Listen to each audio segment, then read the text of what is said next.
Good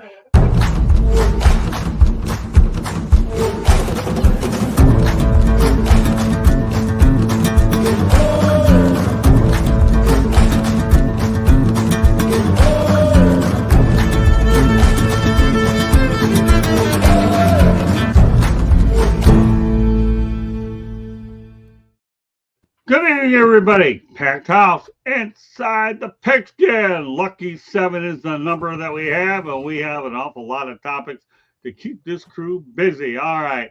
Glad everybody here. We got Smoking Jeremy. We got Candy. We got Marvin. We got Ben. We got Ben Tommy, with the gun show. Mel. Ben's got the gun show going on. Yeah. Yeah. It just, we had a great edition of Inside the Pigskin on Saturday. Mel and Marvin were their usual dynamic duo. Candy and I just watched them go at it, and we did get a few words in there. So if you're looking for another edition of Inside the Pigskin, we have a good one Saturday, but we're gonna have a great one tonight. All right, let's get to the topics, and there are plenty of them. Candy Ebling will be on another appearance on another network later in the show, but she'll only be gone 10 or 15 minutes and then back. So let's talk about the longest playoff win droughts in the National Football League. It starts with the Miami Dolphins, been hard to believe, year 2000, the Raiders in 2002, that figures to go on longer. The Bears in 2010, the Jets 2010. Guess what? They missed again. That number is going to be up to 15. The Arizona Cardinals in 2015, the Carolina Panthers 2015 as well, the Denver Broncos 2016. I'm talking about with a win, by the way. Okay. And then when you talk about the actual odds of them getting them, I know there's a lot of numbers put out there. Denver's minus 120, Pittsburgh is plus 145, Chicago plus 550, the Jets plus 750. Well, who knows what those odds are now. And then Arizona and Las Vegas are at plus 320. And of course, Carolina Panthers at plus 900. And Miami is plus 600. But anyways, those are a lot of numbers to point out to everybody. So I'm going to start with you, Jeremy. Of all these teams here, which one stands the best chance of breaking that drought? Probably Denver Broncos or the Carolina Panthers with the way the Bucs are playing lately. Because if the Bucs keep floundering, they're going to win the division. Okay. Candy? I'd say the Denver Broncos, although I hope they don't have success this weekend. But they're doing really well, so I really think they have the best chance. What about you, Marvin? Man, Broncos got a young gun at quarterback. They got the real deal as a head coach. They got players on D. They're the real deal. They rolling. Ben? Yeah, I agree. I think the team that nobody wants to talk about it because they're not the Kansas City Chiefs or the Denver Broncos. I know the Chargers just beat up. Well, I know they just won last night against the Eagles, but the class of the AFC West is not Kansas City. It is the Broncos. I think they're going to get over that playoff drought. They're looking awfully good with, obviously, Sean Payton and Bo Nix for sure. Tommy? It's the Bears drought. The Bears? They were there in 2018, right? Not recently? Oh, okay. Yeah. It hasn't been that long since they've been there. I don't know if they got a win. I just know that's the last time they were there.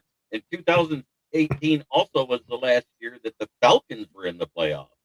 And we know they ain't making it. No, you're right, Jeremy. They're struggling like they are. The Raiders represented everything that was evil about sports when Al Davis was having a success. The Panthers and Broncos, the Panthers are pretty inconsistent, so yeah, I'll go with the Broncos. Okay. Mel? I'm going to take the Broncos for 500, Alex. It's safe to say this topic's easy. I got to go with the Broncos, too. As I mentioned, Sean Payton, Bo Nix, that's a pretty good duo that you have. It really, really is. Great stuff. But, again, we're talking about playoff win droughts. We're not talking about playoff droughts. Because the New York Jets, well, forget it. They're going to wait a little while. All right, let's continue on. Marvin ought to be familiar with this one here. And if anybody knows about father and son, it's him. But we're going to talk about notable fathers, sons of the NFL. We'll begin with the Mannings. You have Peyton, Archie, and Eli. You have the McCaffreys. You have Christian, Ed, and Luke. The Bosa's, Joey, John, and Nick. Surtain, Patrick II, and Patrick Sr. The Longs have Chris, Howie, and Kyle. The Matthews have Clay III, Clay Jr., and then Casey. And the Harrisons have Marvin Jr. and then Marvin Sr.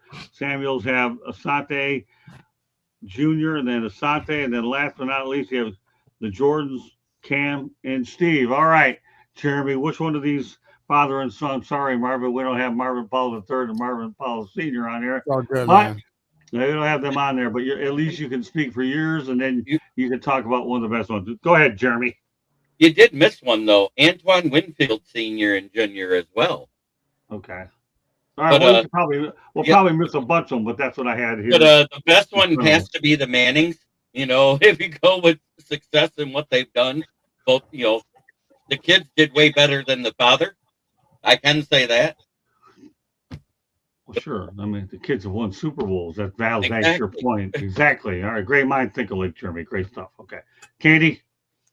You know, I'm actually kind of surprised by how many father-son duels there are, but I guess I shouldn't be, because let's face it, a lot of sons look up to their dad and want to be like their dad and do what their dad did, especially when you get to play a game. Let's face it. Obviously, probably the most notable of the current generation would be the Mannings, obviously. But yeah, I would, you know, Howie Long too, and his son Kyle played in the NFL. So Right. let's put out, just to add the, you know, and talk about a different one than the Mannings.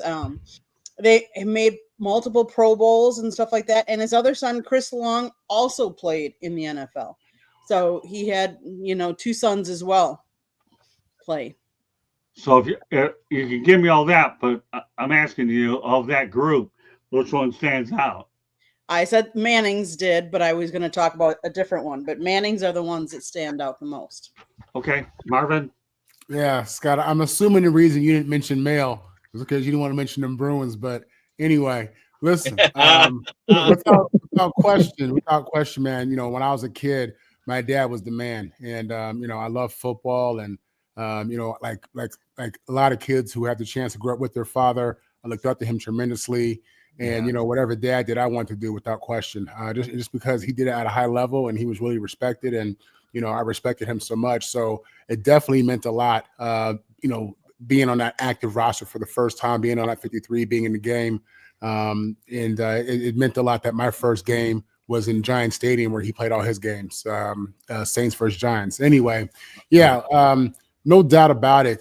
You have to talk about the Mannings. I mean, Archie Manning, you know, played on a losing team, had a losing record, but was still considered to be elite and one of the best, you know, of his day. You know, he was back then, he was every quarterback's favorite quarterback coming up, you know. And then you look at his sons, both of his sons, world champions, Peyton, a Hall of Famer, or soon to be. They're going to probably put Eli in too. But, you know, with all that, it's definitely the Manning franchise. Ben? Yeah, I mean, obviously the easy answer is the Mannings, but I mean, you know, I want to mention two guys that's on here, even though and both of their sons are currently playing. We'll see how it ends up. I'm gonna go with Jake Matthews and Bruce Matthews. There is not an offensive line. Bruce Matthews won. I mean, I think he was a Pro Bowler at every position on the offensive line. His son has been starting every game since 2014. Now, he's not going to have the Matthews lineage in the National Football League is deep. I mean, they got, you know, Clay Matthews Jr., but I like Jake Matthews and another two guys that I think, and we'll see how it ends up. Joey Porter Sr., Joey Porter Jr. I mean, both get to play for the same team. That's special. And I know that Joey Porter Jr., they just acknowledged his dad, Joey Porter Sr., you know, he got to see his dad come out. And I mean, look, Mel, you know, Marvin, to be able to follow in your dad's footsteps, like, I mean, it does not get better than that. But a third, if I could, even though they have the same career, Walter Payton and Jared Payton. I played with Jared Payton with the Tennessee Titans, and to hear them stories about, you know, I called them Walter's boy. So Walter Payton and Jared Payton, you know, because the Mannings are obviously the easy one on this list, obviously. Well, let me tell you, I had an opportunity to interview Jared Payton when he was the Miami Hurricanes. He's a great kid. He really is. And Walter Payton has a Man of the Year award named after him. So I'm actually glad, Ben, what you did, in this particular scenario is you decided to go think outside the box and come up with these other three. More power to you, Ben. Cheers, my brother. That was great. But when you bring up the Peyton, Jared Payton's a good kid. Walter Payton, we all know what he did. So great stuff, Ben. Okay, Tommy.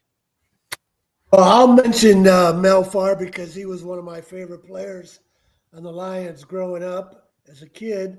Not so pleased with Mel Jr. for not going to Michigan State. But the name I'm going to bring up is the McCaffreys.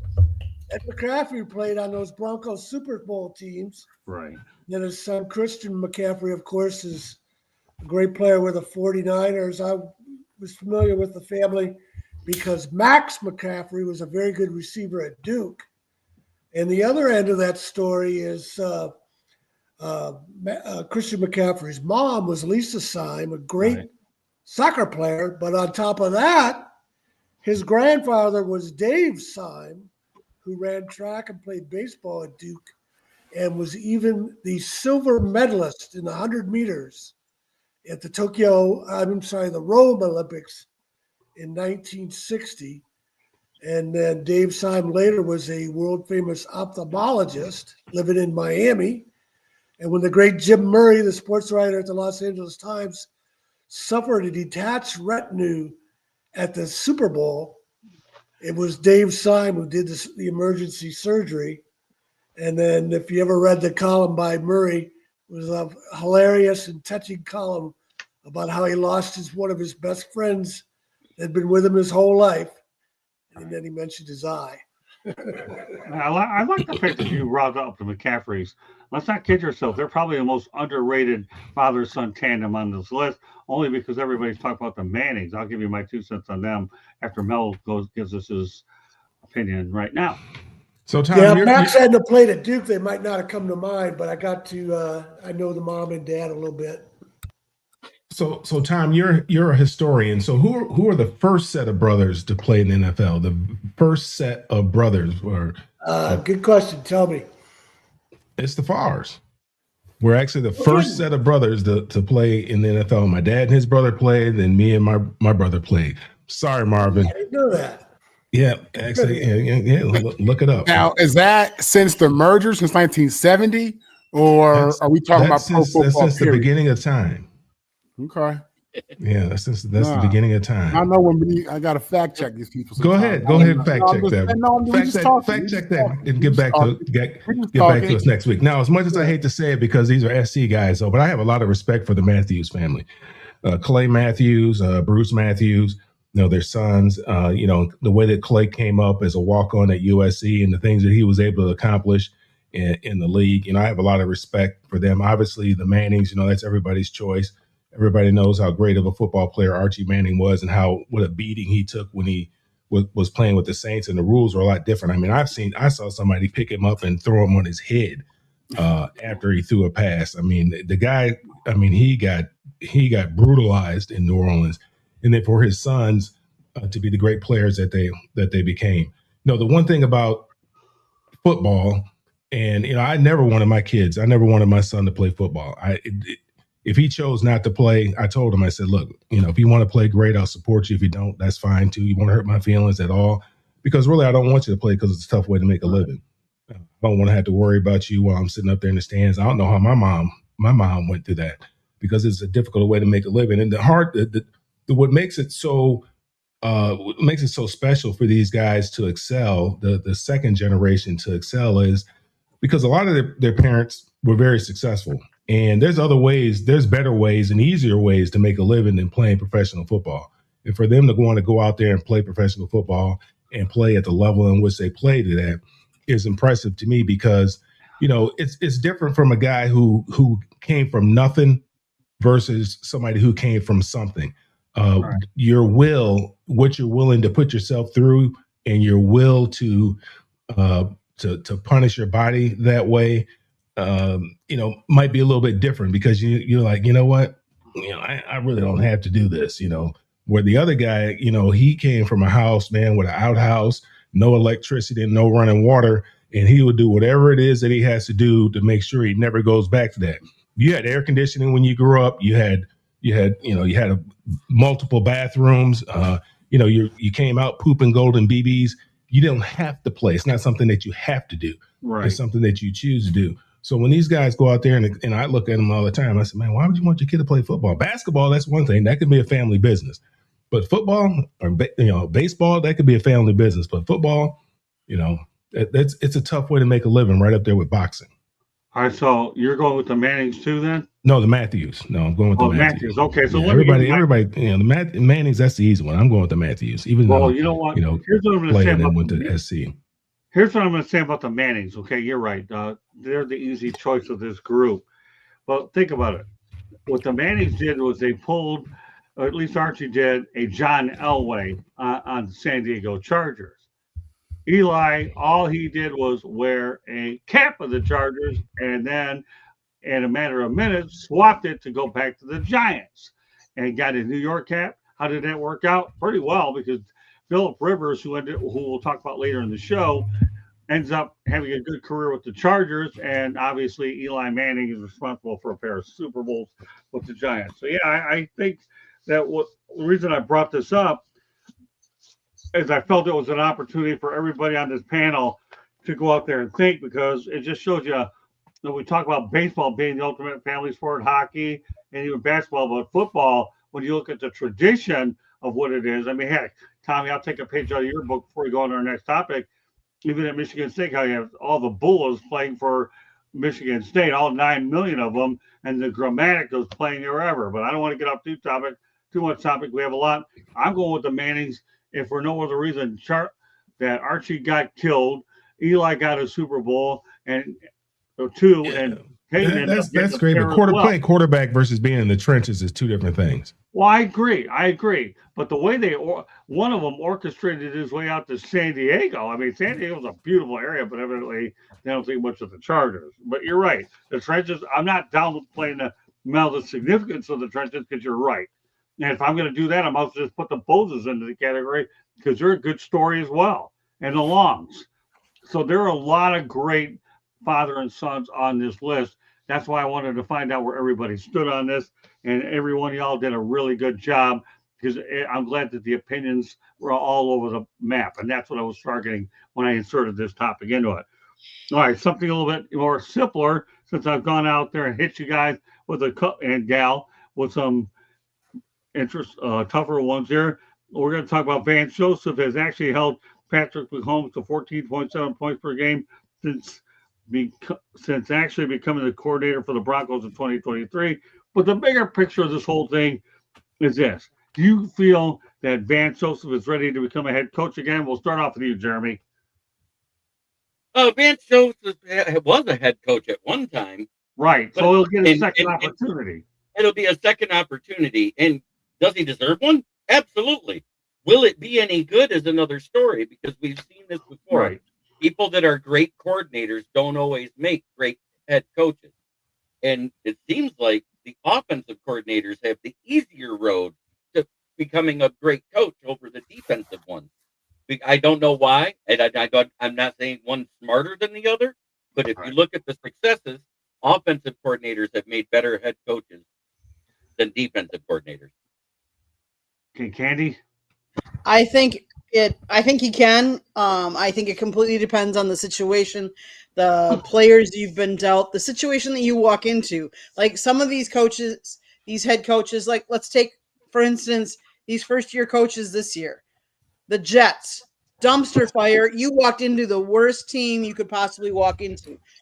Ben Johnson, the Bears, he walked into a really good system, and he's made it better. So I think it depends on if you're a defensive coach, are you going into a system where your offense is already established and is already hitting on the cylinders? Because then it's an easier transition for you. And the other thing is what supporting cast do you bring with you to see who you have that can help you in the areas that you are maybe a little bit weaker. If you're a defensive, you might not be as strong on the offense. So who are you bringing in as your offensive coordinator, and who can you bring in?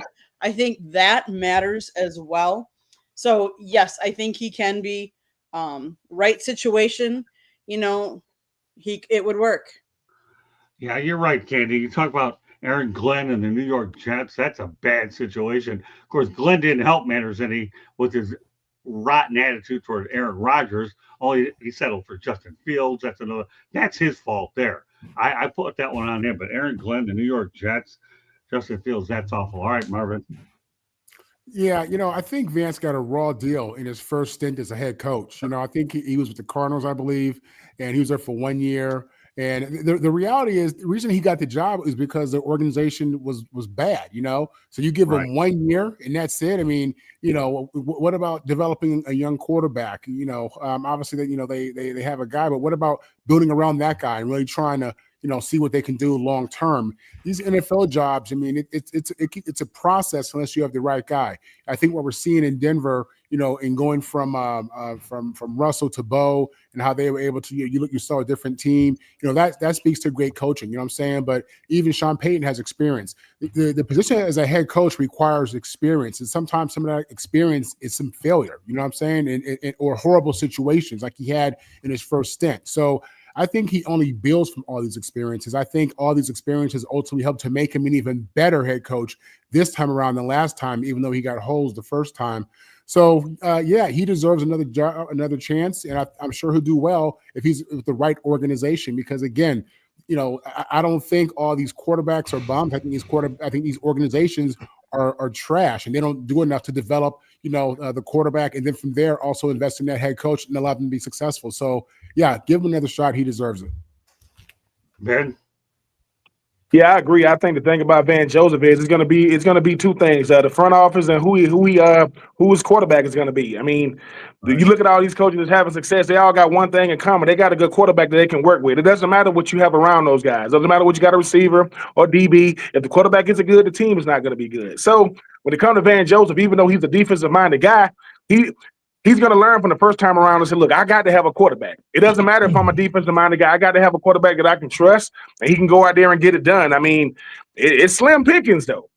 I mean, because you talk about the Titans. I mean, you talking about the Giants, maybe the Falcons. So I think for a guy like Van Joseph, I just hope that he's given patience and leeway. Every coach in the National Football League is not good, but they're giving patience. You give him patience, you give him a chance to go out there because you don't know what you have in 1 year. I don't care what you're doing. You don't know what you have. But good season or bad season, they give him some patience. They give him a front office that's going to help, and a GM is going to help put some players, and he get a quarterback, he got a shot to make some noise early. Well, amazing how you say that, because even though he's not part of the topic, I'm going to mention that he is. There's a guy that deserves another chance. Steve Wilkes would be at the top of my list for sure. He definitely got hosed as well. Tommy? Well, he's only 53, so he's got in a good position to become a head coach again. What I find interesting about it is, in the NFL, if you're on a winning team and you're a coordinator, you're a prime candidate for a job. So he checks those boxes. But what I find interesting is, Aaron Glenn went from defensive coordinator to head coach last year. Joseph might make that jump again. But I remember when I was researching Ray Alight and wrote about how Jimmy Ray never got a chance to be a head coach. Jimmy Ray was only the second black coordinator in NFL history when the Rams, John Robinson, the great John Robinson, Marvin, hired him in 1983. And he never got a chance to be a head coach. And I remember when I was writing the book and doing the research, the excuse around the NFL was they were only hiring offensive coordinators as head coach. Right. So now I guess that doesn't really matter anymore. But you see defensive coordinators, black coaches getting jobs as a head coach. So I guess that's a sign of progress. But it's still a sad story that Jimmy Ray never got a chance. Jimmy Ray from my dad's hometown, Fayetteville, North Carolina. That's right. I looked up your dad after we met and saw he was born in Fort Bragg. Yeah. Yeah, my dad speaks highly of Jimmy Ray as like mentor legend type guy. He was awarded in the inaugural class to Pro Football Hall of Fame 2022 NFL Awards of Excellence, honoring. I thought Jimmy was from High Point. Jimmy Ray. I thought he's from High Point, North Carolina.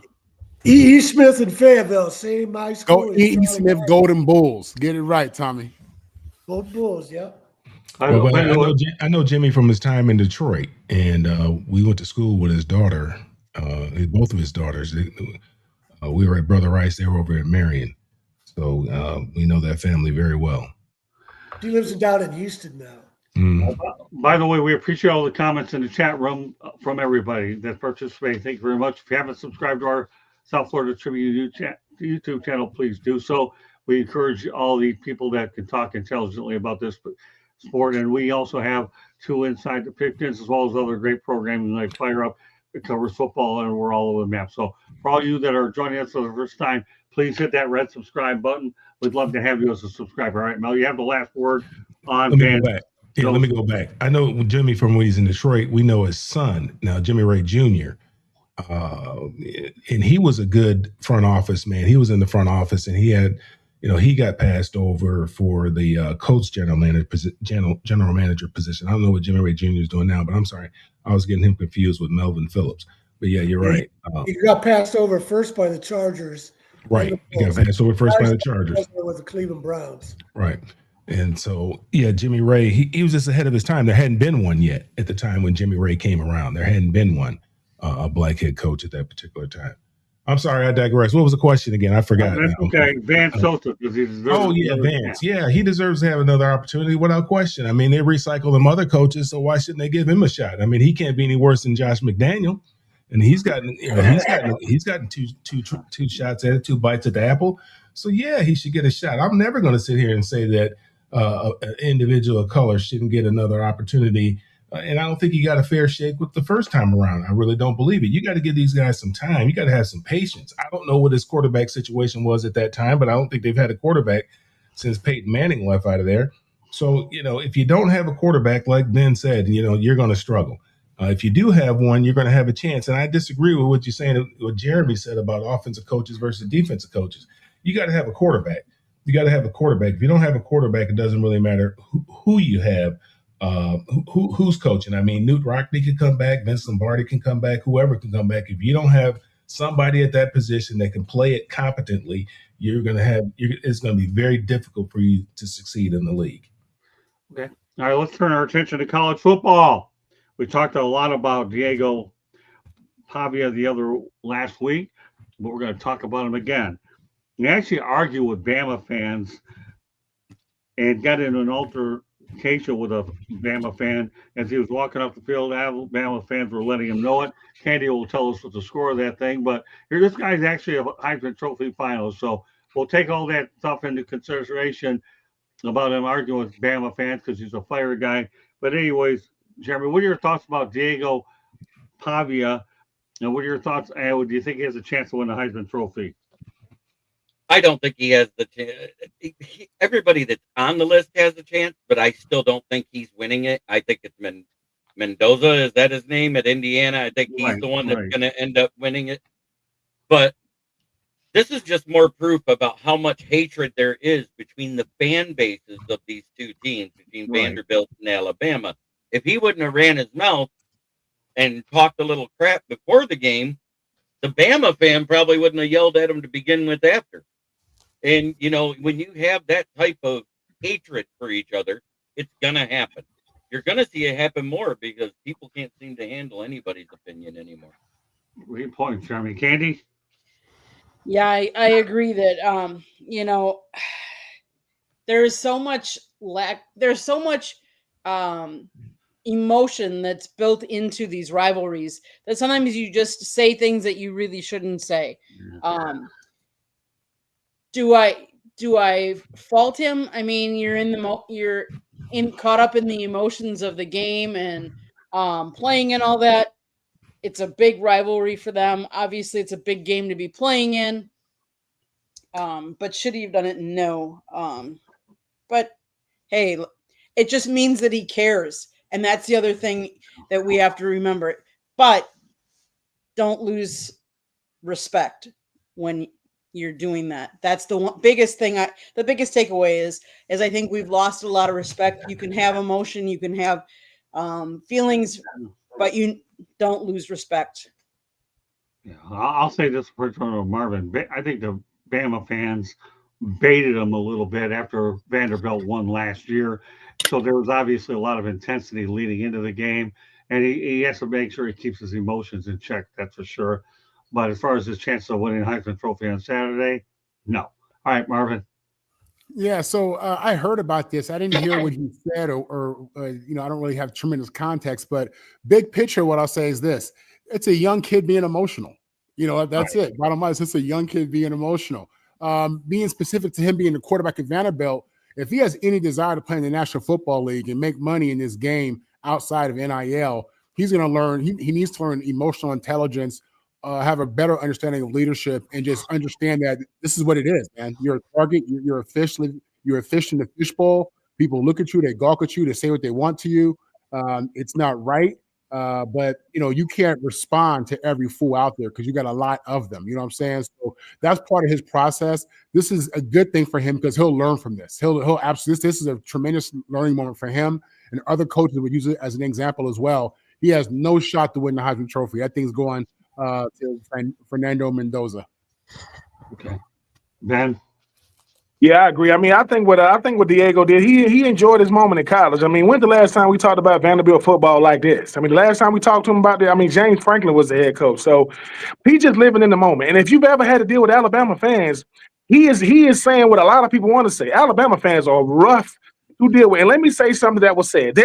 Alabama football and Vanderbilt, that is not a rivalry at all. Now, they beat them 2 years ago. They don't beat them often. That, like I said, that goalpost is still making its way around America. It has not made it back to Nashville yet. But I can appreciate what Diego is doing because he understands, man, this might be the best moment in football I might get. I mean, I know he's going to New York for the Heisman Trophy finalists. I mean, he's one of the Heisman Trophy finalists, but we're talking about Diego Pavia being a Heisman Trophy finalist.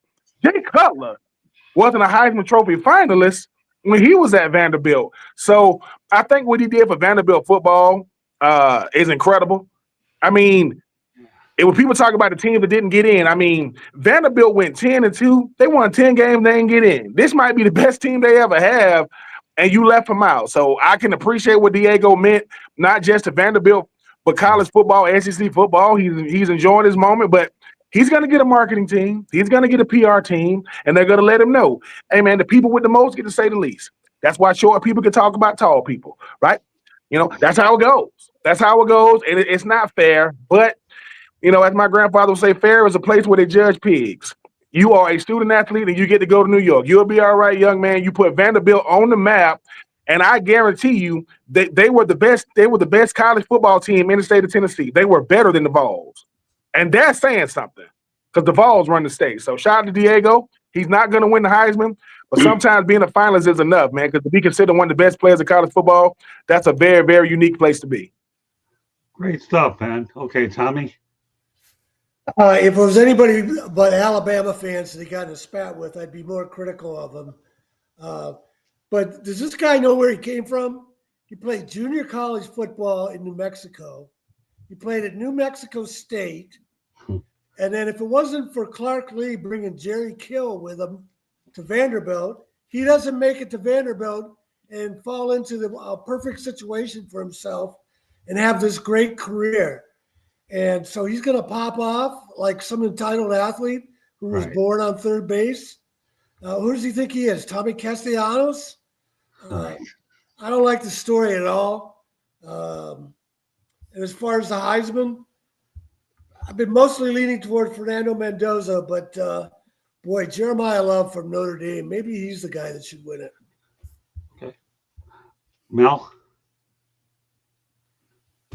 Yeah, I didn't hear the quote what he said, but like Ben said, I mean that's not a rivalry. I mean they got a chance to talk because they won 2 years ago. That's great. But I mean, what's going to happen? And look at the years prior and look in the years to come. What's going to happen once he leaves? Because he's a big part of that program as far as turning it around. They got the right guy to run that system, and they've been successful because of his ability to play that position. So we'll see what it looks like after that. Do I think he has a chance? Yeah, he has a chance. I mean, he's getting invited. He's getting invited to the to New York, so I believe he does have a chance to win the Heisman Trophy. Will he win it? Probably not. I mean, there's really no front runner. I mean, so if his name gets called, would I be surprised? No, not really. But I think it's become a quarterback position. I mean, a quarterback trophy. And so you see, other than the running back Jeremiah Love from Notre Dame, all the other guys are quarterbacks that are going there. So it's probably going to go to the quarterback. He may finish second, he may finish third, but I mean that's a heck of an accomplishment from where he came from where he began. That's a great accomplishment for him. Okay. All right. Now, Candy steps away for 15 minutes. No problem. We'll go on to our next topic, and that's this. We talked about it on the Saturday edition of Inside the Pigskin. We'll mention it again because obviously there's been a development in the story. But the first time in 112 years, Georgia Tech and UGA, Georgia, did not play on campus. So for a few of the panelists that are hearing this for the first time, here's what we end up having. They played at Mercedes-Benz Stadium, which is a shame because Georgia Tech actually got $10 million and will generate five times the amount of revenue than it would have at Bobby Dodd Stadium. So it's a shame that they didn't do it in 112 years. I certainly understand the financial ramifications for it. The game is actually will return to the campus next year. We'll return to the campus next year. So when you talk about this, Tommy, I know you haven't heard of. What are your thoughts about the fact that the Georgia Tech game against Georgia was played in a neutral field? No, I understand it. I don't have a problem with it. Georgia Tech could probably use the money, and that's part of college sports now. I don't. Maybe I'm missing something, but I don't think of Georgia Tech's home stadium as this grand place. I don't see any problem moving to downtown, to the biggest stadium in Atlanta and a new stadium. I don't see any. I'm not bothered by it. What about you, Jeremy? You're talking about okay. Who else plays in another professional stadium as their home stadium? That's the biggest thing. There's not many, right? Right. So they need their own stadium because I bet it's really hard for them to fill that professional stadium that has more seats than most average college stadiums. Yeah, but in that situation, Georgia went ahead and brought a lot of fans. That was a pretty good turnout. $10 million in the pocket of the Yellow Jackets. And there's a second part of the question, and I'll get to in a moment. Ben? Yeah, I mean, I definitely think Georgia Tech appreciated it. I mean, anytime Georgia get to go to the Mercedes-Benz Dome, it's like they second home. So they'll appreciate it. And the thing about Georgia and Georgia Tech is obsessed with Georgia. It's not the same way with Georgia versus Georgia Tech, but I mean, the thing about it, obviously, Georgia Tech is right. It's in like in the center of downtown. So if they were looking to try to do anything with Bobby Dodd, it's going to be hard to do it. And Georgia fan base is right. They crazy fans. Georgia Tech has fans. It ain't the same way though. It's not the same. I mean, when you got Coca-Cola right there, you got one of the number one engineering schools in the country right there. They got a lot more going on in downtown Atlanta than they do in Athens. But yeah, it's just for 1 year. I think Georgia Tech football got to want it more. Because if it was supposed to be a home game for Georgia and they said we're gonna play it in the Dome, Georgia would have said no. They would have made Georgia Tech come to Athens. No, you're gonna come over there with us. So yeah, it's just a difference. It's just, even though Georgia Tech had a better year this year, it's just a difference in the superpowers. Georgia is a superpower. And if they say they want to go to Atlanta and to the Dome, they'll go to the Dome. If Georgia Tech, I don't think they have that type of bargaining power, but it's only 1 year. And, it's going to have more games like 2024 Georgia Tech and less 2025 Georgia Tech. But it's just 1 year. And, I know the one person who appreciates it, and that is Arthur Blank. The owner of the Falcons, the owner, he loves it. Anytime Georgia's going to be there, he'll take it every time for the viewership. Great points. I'll tell you, and it doesn't hurt that Georgia Tech getting $10 million. All right, Marvel, we talked about it before, but what are your thoughts again for this audience? Listen, this is business, man. This is what it's about. It's about making money. These schools are trying to make money. These athletic departments are trying to make money. They need to raise money for NIL and all the things that are part of this new era in sports. It's a win-win. At the end of the day, I'm certain that Kirby Smart and them Georgia Bulldogs were more than happy to play in that dome. Obviously, they have a huge fan base out here. And for Georgia Tech, they're still in Atlanta playing the game, and they get $10 million. So, I think if anything, it's a good fan experience. You may have some hardcore Tech alums who want to play in their home stadium, but this is big business, man. Money dictates it, and that's the bottom line. Mel? Yeah, I think it was a disadvantage for Georgia Tech. It's a money grab. I know that. Marvin said that. It's a money grab. It was all about the money. But, when you play at your home stadium, you control the number of seats that the visiting team gets. At the Mercedes-Benz, that's a home away from home for Georgia. And so they lose that home field advantage, even though it's right down the street from Georgia Tech. It's a stone's throw from Georgia Tech, Mercedes-Benz. They lost the home field advantage there. So I think for them, for Georgia Tech, that was a disadvantage. They just wanted to grab the money. I can't blame them for that, but they did lose the home field advantage by playing down there at the Benz. Now, Georgia Tech, they started off hot, then they kind of fizzled out down the stretch. That game was looked at to being a bigger game than what it was. But Georgia Tech kind of fizzled out down the stretch. Yeah, well, the amazing part of this whole story is the revenue is 5 times the amount of money. I mean, 5 times. The ticket prices were ridiculous over there. Yeah, I know. It really is. Then it would have been over at Bobby Dodd. And everybody's talked about, so now I'm going to continue talking about it. But you guys are right, okay? This is Georgia's home away from home. And I'll tell you why. Because obviously the Bulldogs beat Tech 16-9, and then a week later they win the SEC title game, blowing out Alabama 28-7. And for Alabama, meanwhile, it's their 16th appearance in an SEC championship game. So everything you guys have said is right. Alabama's, get that, 16th appearance for Alabama in the SEC championship game, although it didn't do them any good in this game against Georgia. So, all right, Jeremy, now you see the other half of it. I know you're from the Midwest. So now you'll have a little bit more time to look back on this whole thing. But what do you think about the fact that Atlanta is Georgia's home away from home? Because obviously they play well when they're there. They do. And it is it's a professional stadium in their home state. Right. So when they play there, it is like a second home game, and more fans can go from outside of the community where they're at. That's what I was getting at. It's like a home away from home because more people are able to go there. But at the same time, a team like Georgia Tech doesn't get the chance to have that many fans show up because not a lot of them can afford it. It's a catch-22. I mean, with the NIL and the way these kids are getting played, maybe the kids are buying their parents and family tickets, but I doubt they're buying the whole school's alumni ticket. Georgia Tech ain't got no problem with no money. That ain't an issue for them. Well, it's not USC. They got good. They get a quality education over there. I didn't say they didn't. No. I was not talking about the education. I was talking about the fans being able to pay for it. Is what I was talking about. All right. Well, now I'll let you continue on. Okay, you mentioned this before. I'll let you reiterate. Okay, Mel, that's this. Georgia's home away from home. They won 2 in a row and back-to-back weeks against Georgia Tech in that building, as well as obviously the SEC championship game. Go ahead, pick it up from there, Mel. Yeah, I mean, my brother and I were looking at going to that game, but I didn't want to have anything to do with the Benz. I wanted to go to Bobby Dodd to experience that stadium. I wanted to experience Bobby Dodd Stadium.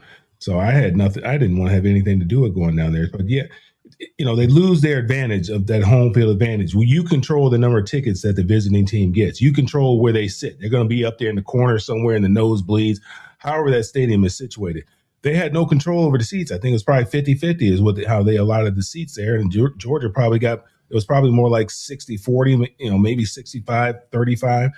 And so they had no control over that as far as the number of fans that Georgia was able to bring. And so they lost that home field advantage. That was a home game for them. And they normally play Georgia very, very tough. Like I said, they kind of fizzled out down the stretch. They came out, they shot out the cannon. They started out like they were shot out of a cannon, and then they just kind of fizzled out down the stretch. So the game wasn't as big of a game as it looked looked to be when they probably made that decision not to play at Bobby Dodd Stadium and play down there at the Georgia Dome, because they lost a couple games in a row, and then they just kind of limped across the finish line. Well, what's good about the show is I have three people that live in the greater Atlanta area. Marvin, obviously, that Georgia's won 2 in a row there. We already talked about the financial implications, how it benefits, but what are your thoughts about the way Georgia handled those 2 weeks, winning 2 games, and obviously in the college football playoff? Man, Georgia's a dog, man. I mean, they are what they are, man. This is what an elite program looks like, and I think Kirby and his GM. I don't know who the GM is, but I think Kirby and him are running a program and they are what you want to be in regards to everything. You know what I'm saying? They really are the standard since Saban stepped down, since Saban left, and even when he was there toward the end. So no, I applaud Georgia and how they run their program in every way. Ben? Look, back in the day, growing up, I used to love the Big East tournament because they had to play the Big East tournament in Madison Square Garden. That's the Mecca. That's what Atlanta is. Mercedes-Benz, that's the Mecca of college football. When you talk about I'm talking about football in the South. I'm not talking about all. So what Georgia knows is, man, every time we in the dome, we got to show up and show out. It doesn't matter who they play. Georgia usually open up the season in the dome.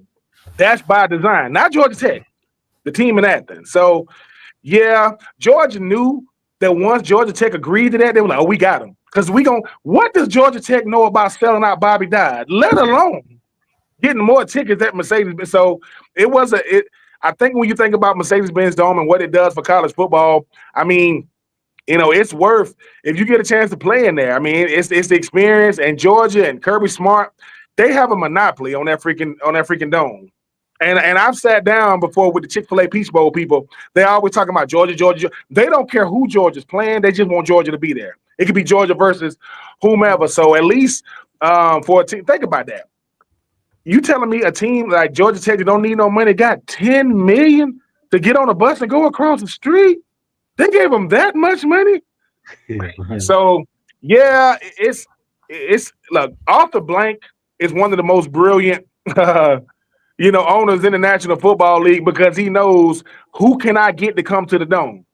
And he knows as long as I got Georgia and they playing the way they playing, they're going to get viewership, they're going to get merchandise, they're going to get concessions, they're going to get parking.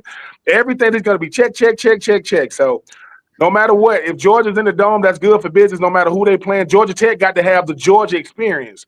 And if Georgia Tech would have won, that check would have been bigger. They would have probably negotiated something, because I know Florida Georgia is always in Jacksonville every year. That's by design. But that's different, because Georgia and Florida, they decide it's split down the middle. Not one team get more tickets than the other. I don't think Georgia Tech is at the same caliber of Florida Georgia right now. But hey, man, the Mercedes-Benz Dome. I mean, outside of my Falcons, which it's hard to watch them. That is a beautiful stadium. They're in a bad seat in the house. Arthur Blank, he did it right, because and even though I do miss the old Georgia Dome, the old Georgia Dome wasn't old enough to get blown up, but that's the world we live in now, man. It's all about facilities and stadiums. So, yeah, shout out to them Georgia Bulldogs, man. They like Marvin said, they getting it done right now, but they running that thing like a Fortune 500 company over there in Athens. Yeah, they got 2 wins in a row, Ben, out of it. So it's not so not only did they made out like bandits in those 2 games, didn't they, Ben? Oh yeah, look, I'm not. Let me just go ahead and say I am never pulling for Georgia in any stretch of the imagination, or Alabama. So I was, in my mind, I'm like, is there a way that both teams can lose? But you can't do that in college football. It's going to be, but anytime, Alabama get the brakes beat off them, it's always a good day. But for everybody thought that Alabama wasn't going to be in the college football playoff, the only team in college football that the rules do not apply to them, it is not Notre Dame. It is Alabama. That's BCS. That's college football playoff. That's now. That brand name, it holds weight. So when people thought because they lost 28-7, they wasn't going to the college football playoff, I could have told y'all, you must have been watching lately. Because the Alabama, I don't know why they play the. I don't know why they play the games. I mean, it doesn't affect your ranking or anything like that. Well, I mean, it's not supposed to affect your ranking. So I don't understand why Indiana is number 1 and Ohio State's number 2. and Alabama got the break speed off them, and they didn't move. I mean, they were still number 9 or whatever it was that where they were ranked prior. I don't understand that whole system. I mean, somebody's got to help me and explain that to me. I don't know how the number 24 team gets in the 12-team playoff. I thought it was supposed to be the best teams that are supposed to be in the playoffs, and I know that JMU is not better than Notre Dame. I know Tulane's not better than Notre Dame, so I don't understand that. I really don't. Somebody's got to help me. Notre Dame, all Notre Dame got to do, Mel, is get on the phone, say, hey, ACC, I know we're contractually obligated to honor this contract with every other sport. I know we got Touchdown Jesus. I know we got Rudy, but we thought that all we had was the regular season. Now, in the yesteryears, that tradition would have worked. There is no way Notre Dame had to watch all those teams get called and not them. You know how crazy that was? They sat in the room to see Selection Sunday at 12 o'clock and it didn't happen. So I don't understand the group of 5 selection. I don't know how you can just jump up to number 19 or wherever Tulane was, and then 24 where JMU was, and all of a sudden they're in the 12-team playoff. I don't understand it. I mean, who wants to see Tulane and Mississippi again? I mean, they saw that earlier. They Mississippi won by 20 or whatever. Who wants to see that again? I don't understand that. If you get to pick your own schedule, which Notre Dame does, and you can't win it, you did it to yourself. You get to pick them. You get to pick whoever you want to play, and you lost. What shifted the whole college football playoff was not Miami, was not Notre Dame. A 7-5 Duke won the ACC, and they ain't get in. So if the winner had 5 losses, which is crazy to me, they went 6-2 in conference. Miami got in, but they lost to Louisville and SMU. But they still got in because they beat Notre Dame. That still wouldn't have got Notre Dame in. If Virginia would have won, that would not have got Notre Dame in. That would have just made it even more difficult. Yeah. Well, my thing is this: when it comes to college football as a whole, I have this saying: if we're going to change the rules and make sure that these G5 schools get in, hey, when people say these G5 schools going to get blown out, a bunch of teams get blown out. That's in the P4. They get blown out. Then you don't play, and Miami jumps 2 spots, and they didn't play. I don't understand that. You don't play. Because it's all entertainment. Yeah. Alabama played, got boat raced, and didn't move. Right. Indiana and Ohio State played, and Indiana becomes number 1. Ohio State becomes number 2. I don't understand it. I mean, if you're not gonna, if it doesn't matter, first of all, why play them? But if it doesn't matter, why do you change the ranking if it doesn't matter? Because if you've been watching the college football playoff committee closely, but back in the day when Zach Wilson was at BYU, this is back during COVID time, right? They needed a team to play. They didn't have no team to play. They called Coastal Carolina up and said, hey, man, would y'all play us? They said, yeah. They flew to Conway and they lost, and they didn't move. They lost the Coastal, and they did not move in the rankings, which lets me know they ain't watching these games the way we do. You know what the college football playoff committee got? They don't have to tell nobody how they think, how they go about it. They don't have a TV screen. They're in the room. Every one of them's got a TV screen in front of them. But what are they watching? SpongeBob? Yes. They ain't watching football. They ain't watching what we watching. They ain't watching what we watching. But I bet you that.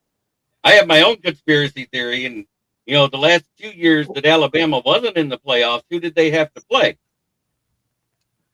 Well, all right.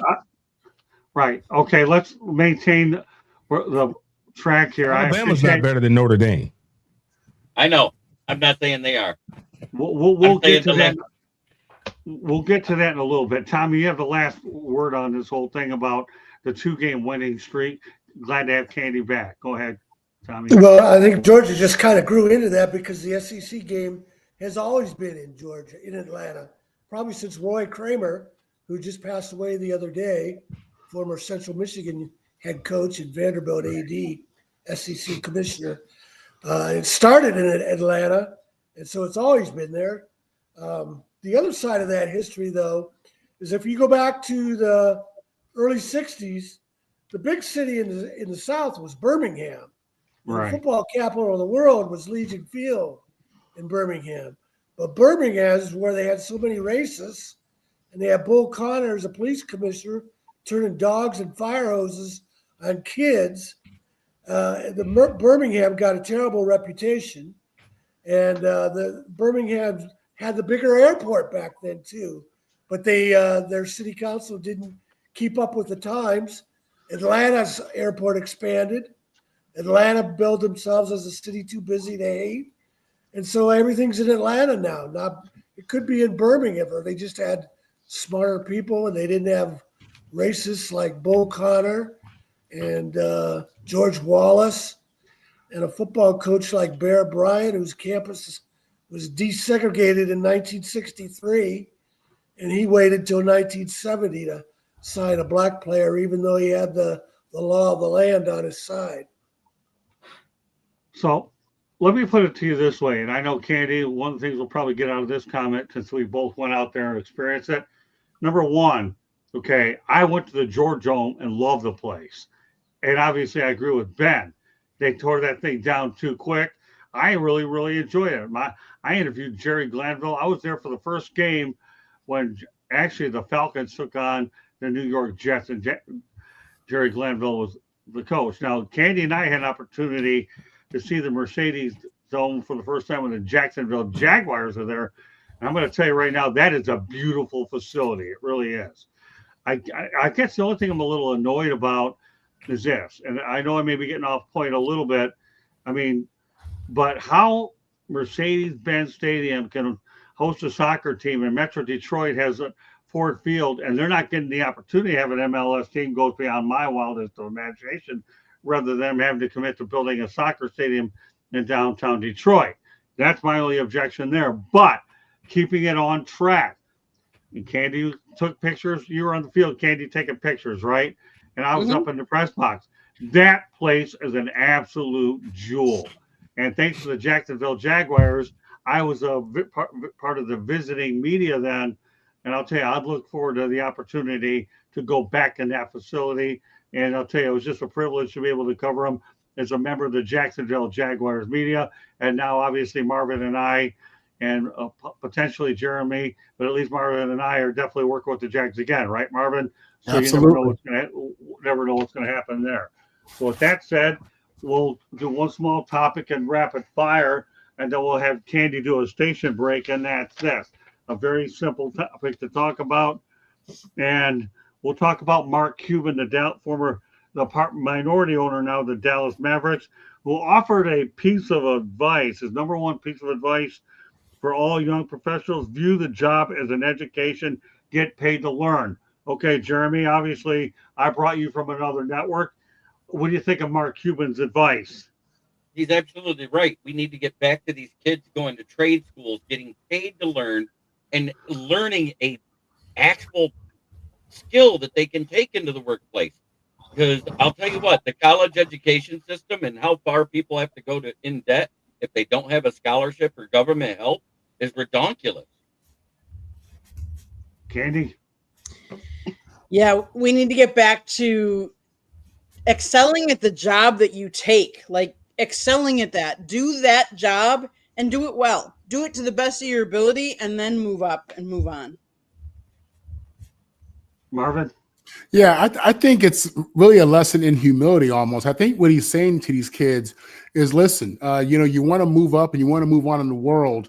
But with that said, you're going to make mistakes. You're going to have great experiences, bad experiences, but they're all learning experiences. You know what I'm saying? And everything that happens to you, helps to create who you are going to become and who you are. So what he's saying is just take it in stride. You know what I'm saying? Pay attention and have a certain level of awareness in the moments and take those experiences and just be a better professional moving forward and get paid to do that. Yeah. So I get that. Ben? Yeah, I agree. I think what Mark Cuban is also saying is the fact that nowadays people just want money so they don't have to be creative. The most resourceful people in the world are people who lack resources, because it forces you to be creative because they learn. It's like you take a surgeon from back in the day that really had to know how to utilize his hands. He don't know about no Wi-Fi. He don't know about this technology. He's like, what do you mean? No, I got to be able to know get in there with my hands. These people now, everything is technology. Everything is, back in the day when cell phones first came out, it was cell phones. Now they call smartphones because the phone is smarter than the person who bought it. Mark Cuban said you can't want to be at the top and you have no skill set. Just because I'm the most important person in the room doesn't mean I'm the smartest. Mark Cuban is saying I'm the best at what I do because I'm smart. I get paid to learn this stuff. That way, when technology, falters, and all you got is your knowledge. If there is nothing there, you are done. You are over with. So because I think Mark Cuban is around a lot of people, and he sees a lack of knowledge. He sees people being very lazy. We live in a viral world. You want to get rich quick overnight. You want to be known for something viral and not what you actually bring to the workforce. You don't bring anything. So, yeah, I can appreciate him saying that. I know people can say, well, it's easy for him to say that, but it's not. I mean, Mark Cuban does a lot for a lot of people when you talk about how he sends his money out into the world. So I appreciate it come from him. And he seems to be a guy that understands that if Generation Z is going to be the future of this world, either we're going to be in trouble or we should look forward to it. But the way things going now, people are getting more lazy because they want to get paid more to do less, but they don't know anything. You got to know something. People pay you. What did Steve Smith Sr. say? He said, no, man, they pay you for your skill set. They pay you for your specialty. Well, you got to, in order to be a specialist, you got to have a specialty first. And hopefully these young people, know that learning is a beautiful skill to have. Because when all else fails, they're gonna pay the person who know what button to push. So yeah, I appreciate them saying that, and more people in his position need to be using their voice and platform to be able to speak to the upcoming generation, because internships, externships, most of these people now, they don't even know what it is, let alone want to do it. So I appreciate his words. Tommy? Yeah, what I would add to that is find a mentor in your first job. I know that's my biggest regret in my career, is I had a chance to graduate from Michigan State, of course, and my uncle was a retired colonel in the San Diego area, and I came out, we went to the Rose Bowl, and he told me I could stay at his place while I looked for a job. And so, go live in San Diego? Yeah, I'm going to try that, or somewhere in California. And I found a job in Oceanside. And the boss not only was he an idiot, he was a miserable person. So what I've spoken, like in Michigan State's journalism classes or high school classes, I've told them the most important thing is not where you're going to live or how much money you're going to make. It's to find a mentor you can learn from while you're on your way up. In many ways, that first experience for me, I think, stunted some of my growth. I was fortunate to still eventually make it to the San Diego Union Tribune, but it's still a sore spot in my life that I had to put up with this idiot when you're just a young kid out of college. Great, so Tommy. I'll say this before I turn over to Mel for the last word. Mark Cuban hit a bullseye with his comment, period. Bullseye. I'm saying it 3 times. Okay, go ahead, Mel. You have the last word on the topic. We're going to do one more small topic for the station break. So go ahead, Mel. You have the last word on this one. Yeah, I mean, I'll just echo what Ben said and what Marvin said. We live in a microwave generation. All these kids now, man, they want something yesterday. They don't want it tomorrow. They want it yesterday. They got to have it right now, immediately. And my grandfather used to always tell us when we were kids, they said, you got the same brain as the president. You got the same gray matter in between your ears as the president. All you got to do is develop it. So, I mean, you have to develop your mind. I mean, if my dad, I told him I wanted to go to school and I wanted to major in theater. He said, no, son. No. He said, you want to major in liberal arts because you want to be able to learn, decipher who's lying to you and who's telling you the truth. You want to major in liberal arts. You're not going to major in theater. That's not going to happen. I figured I'd, do theater like Will Chamberlain, Jim Brown, man. And, I play my little football, go to UCLA, win the Heisman Trophy, play football for a few years like OJ. And then, go on off with the Hollywood. Well, that was my plan. That wasn't his plan. So, you got to develop your mind. That's the most important tool that you have. And that's going to carry you a lot further than anything else. Great stuff. All right. One more topic I want to get to before we go to a station break. And that's this. We're going to talk about the notable moments under Pat Fitzgerald for Northwestern. This is what Michigan State has to look forward to. He had 11 bowl appearances, 2 Big Ten West titles, 3 10-win season, most in Northwestern history. All right, Jeremy, what are your thoughts about the hire of Pat Fitzgerald up at Michigan State? His track record at Northwestern was outstanding. I understand it was let go because of the hazing situation with Michigan State. Figures time has passed. Now you have the hire to work with. Some thoughts about Pat Fitzgerald, Jeremy. Well, Pat Fitzgerald got to live the dream of anybody that was going to coach football. He coached for his alma mater. Let's not forget he was a legendary Northwestern player. So he was there, and whether he had knowledge or not of the hazing stuff, or if he was involved or not, and I don't even care. Because guess what? As the head coach, you're responsible if your players are doing that. You're supposed to know what they're doing, and that's on him. I think he may be a good coach for Michigan State. I'm worried about who leaves Michigan State because of the coach that was just fired, that was happy with the coach that was there, because there was some of the players that was kind of playing good that he recruited. So there's a chance that those players may transfer out. Okay, Candy. Fitzgerald, 109 overall wins and 64 Big Ten conference wins are both school records. In 13 seasons, Fitzgerald has coached 9 winning teams and one that finished the season at 500. So he led the Wildcats to 10 bowl games in 13 seasons. That's pretty impressive. I mean, and we're talking about at a school that plays in the Big Ten, obviously against the big boys, the Michigan, the Ohio State. Like, there are some big schools in there. So he did a very admirable job. Kudos. Do I wish him a lot of success? Well, because I'm a fan of a different team in the Big Ten. He can have all the success as long as it's not at my team's expense. Let's just put it that way. Okay, Marvin. Yeah, I'm a fan of Pat Fitzgerald, man. We played against him in the Rose Bowl in '96. He was the Mike backer for Northwestern, and as Candy read off, I mean, this guy, for a program that doesn't emphasize football the way their competition does, it's remarkable that this guy had a winning record, in the Big Ten for so many years. And it's unfortunate what happened with the hazing situation. I think he got a raw deal with that, but I have no doubt that they got a good hire here. I think he'll do a great job. I think this guy I think he misses football. I think he has a lot to show, and I wish him well. Ben? Yeah, I mean, obviously Pat Fitzgerald was before my time, man, but he was a big-time player. I think when I think about Pat Fitzgerald, he reminds me a lot of Coach Spurrier, just without the national championships and the conference championships. Because, like everybody was saying, when you get to coach at the school, I mean, he was a great player. He wasn't good; he was great when he was at Northwestern. I mean, he's in the College Football Hall of Fame, and like I said, for Northwestern to have any level of success, the way he was able to do it, when you talk about the teams he had to play year in and year out. He did about as much as a coach could do. Now, we'll see what happens with Michigan State, but he's got to be proud. Whoever has to follow in his footsteps got some big shoes to fill, too. Everybody's not going to win a conference title. Everybody's not going to win the national championship, but we don't judge everybody on the same barometer. For what he was asked to do at Northwestern, he did it and then some. As far as like the allegations that he did, I mean, I know he got a settlement with the whole, but I do agree. When you are the head coach, you're supposed to know what every single one of your players are doing.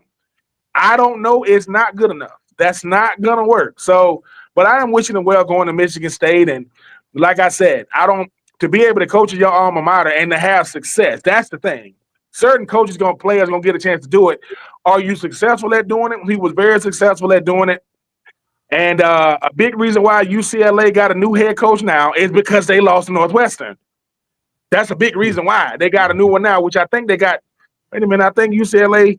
Y'all got who y'all got, Mayor? Y'all got the old head coach from James Madison. James who? So James Madison is the college football player. Yeah. Boy, you're gonna find out real quick when they play Oregon what they look like, because it's about the same kind of athletes. I'll be honest with you, it's about the same kind of athletes at James Madison right now and UCLA right now. So they're going up against Oregon. We're gonna see what kind of fight they got. Ain't nobody scared of Oregon. Ain't nobody scared of Oregon. If you take Phil Knight and Nike out of Oregon, this great tradition of Oregon. Stop it. You can't. I mean, when I played, that wasn't a problem. Oregon, I mean, that was a pad your stats game. But now it's a whole different ball game. Now you can't take away the money. The money's there. No, I'm not taking away the money, Mel. But see, you guys don't have the kind of stuff I have to deal with on X. These fans talk a lot of trash to me, right? And they don't think I know who they really are. And I'd be like, who are you? Like, sir, I'm an Oregon fan. Dan Lanning for life. I'm like, sir, stop it. Come on. I mean, Chip Kelly put them on the map. I mean, let's be for real. I mean, Chip Kelly put Oregon on the map with that, with that fast offense. Hey Ben, do you realize what you're doing right now? You're feeding this two-headed monster that I created on Saturday. No, look. Let me tell you something. Let me tell you something about Mel and Marvin that I appreciate. Right, Mel, come on here. I don't know if Mel talked to the missus. He's like, Daddy, what you about to do? I'm about to go on here. I'm about to deal with Marvin for about 2 hours or whatever. So, but let me that's what makes it beautiful, though. There is nothing that says respect more to let you know. Look, I'm gonna say something to him every single day. You bring a Georgia person on here, I'm gonna lose my train of thought too. I'm not gonna stay on topic. I'm trying to come. I don't care if Georgia wins, and I hope they don't. I don't care. So to you Georgia fans out there saying, well, Ben, what has Florida done lately? We ain't done nothing. I don't care. Y'all puppies to me. I don't care. I am talking trash to Georgia fans. And I respect. Let me say this. I think it's unfair. I think it's unfair for you to put that Northwestern loss on the firing of the coach. You saw they lost to a lot of teams. They lost to a lot of teams this year. The coach was already fired before the Northwestern game. Ben, no, I'm just saying. Why put it on them? You know what I'm saying? There's a lot of losses. Listen, Florida lost to USF. Let me tell you something. Florida lost to USF. I'm in no position to be talking trash. And Florida State, the fact Marvin, that Florida State declined while you can, brother. I mean, look at Riley. He's supposed to be the savior. What has he done? You guys gave him a house, a plane, undefeated at home, big old car. I mean, what has he done? Yeah, okay, you beat us. Woohoo! Who else? I mean, a lot of people did, like you said, right? Hey, Ben, I'll tell you one thing about you. Here's what I've noticed in the time I've worked with you. Ben has a brand, BRAND. I love everything you do, the way you interact, and the manners that you do. You are, in my opinion, the Mercedes-Benz when it comes to the brand. Whatever comes out of your mouth is awesome. Candy will have a field day coming up with shorts because of you alone, let alone drag that signature ahead of you in here. And that makes it even more fun for them all to look at the shorter version of it. So, Ben, I'm proud of you. I love Marvin. I love Mel. Tommy's my longtime buddy. Jeremy's my pupil. And Candy's my everything. So it is what it is. That's what makes the shows unbelievable. Ben, all I can say, brother, is keep it up. So now, man, I'm on here with the best. I'm on here with the best. It's easy. Well, so are we. So am I. You know, you guys are on this crew, and I'm just enjoying the entertainment, watching you guys go back and forth. I guarantee on this Inside the Pigskin, I'm not losing my voice over this show. I get to watch it. I have a front row seat to this. All I got to do is executive produce and not screw it up. Awesome stuff, as Dick Vitale would say. Okay, Ben, one last thing as we go ahead. Final thoughts on Northwestern, okay, and Michigan State, okay? Do you like the hire at Michigan State with Northwestern? Yes or no? Do I like that? Yeah, I like the hire. I mean, we'll see what he does. I think Michigan State has gone through a lot, but yeah, I like the hire.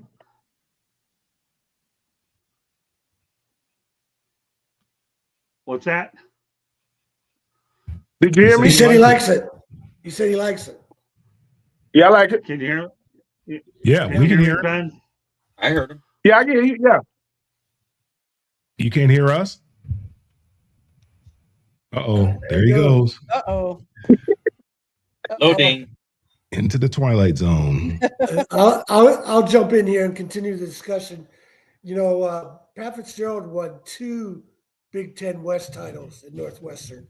And I brought that up before one of our earlier shows when I was talking about Nebraska is not that good anymore, that Northwestern has been better than them in the Big Ten West.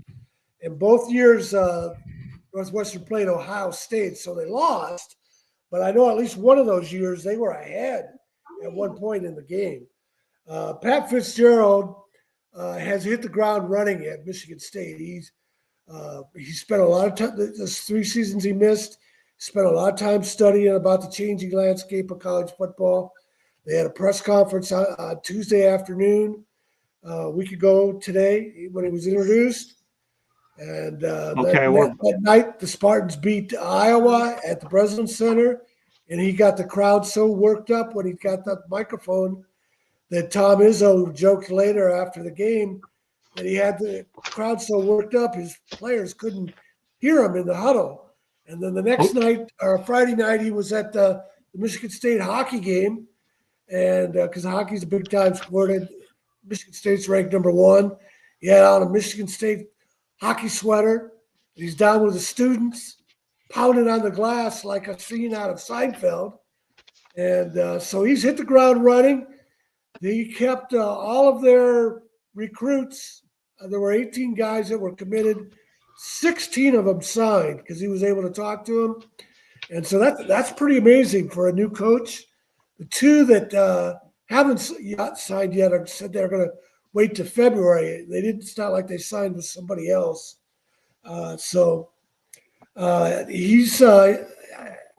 He's not only always been a good coach, he's rejuvenated, and now he's got far more resources and ability to recruit more athletes than he did at Northwestern. Okay, so now that we're back, we had a little technical problem on our end. So, Ben, obviously you like to hire over with Michigan State with Pat Fitzgerald, yes or no? Yeah, he said yes. Okay, all right. Tommy, obviously you summarized it up pretty well. You like to hire as well? Okay, great. All right, let's move on. Okay, I don't know if Ben was having a few technical problems. He says he's got to be off by 10 o'clock, no problem. We'll make sure that everything is in there. All right, with that said, we'll move on to a station break real quick, Candy. Well, I didn't get a chance to talk about it. All right, go ahead. Mel, I think it's a great hire. I know Tom is real excited about it. He's a Midwestern guy, so he's that this is perfect for him.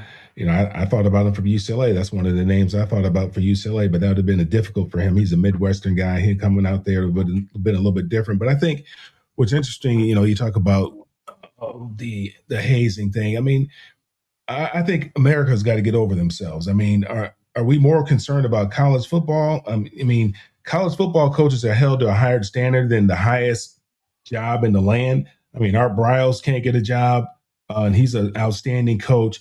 Pat Fitzgerald, he's going through what he's going through. It seems like when a coach makes a mistake and has like this, they're ostracized forever. But yet the man who holds the highest position in the land, has 34 felonies against him and has sexual conduct claim against him as well that he was found liable for. But yet nobody says anything about it. I don't understand that. And they want to hold a coach to a higher standard. So I think America's really got to get over themselves, to be honest with you. I mean, hey, the guy deserves a second chance. If the guy holding the highest position in the land can get a second chance, then these coaches definitely deserve a second chance.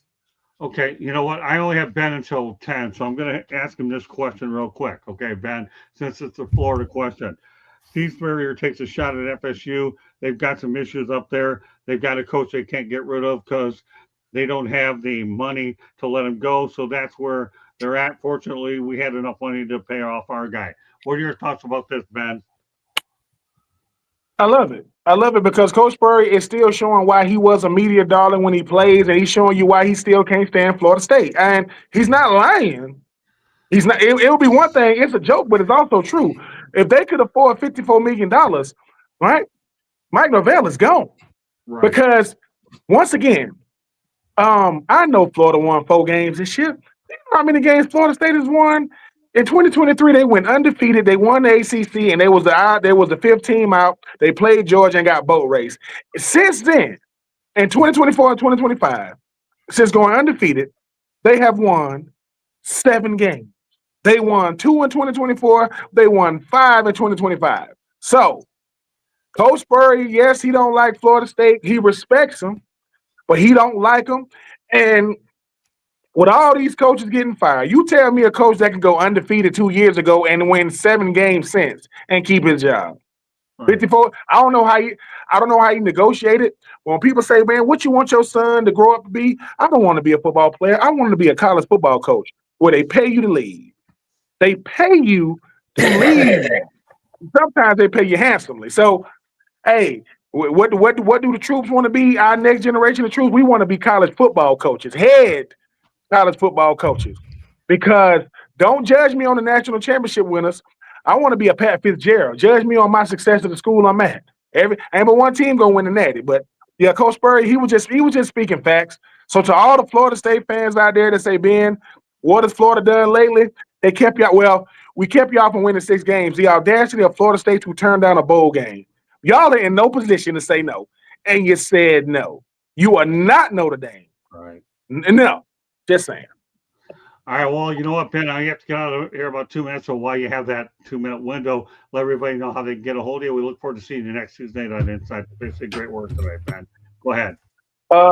At Ben Tribune on most social media outlets. I'm just enjoying myself. It's a pleasure to be, when you talk about being a former player, you talk about what is going to be something you're going to do next in life, to be able to have these platforms to come on with y'all, fine gentlemen, and the Mercedes-Benz, Miss Candy. I'm sorry, the Rolls Royce. No, Mercedes-Benz. What am I saying? Rolls Royce. Sorry, Miss Candy.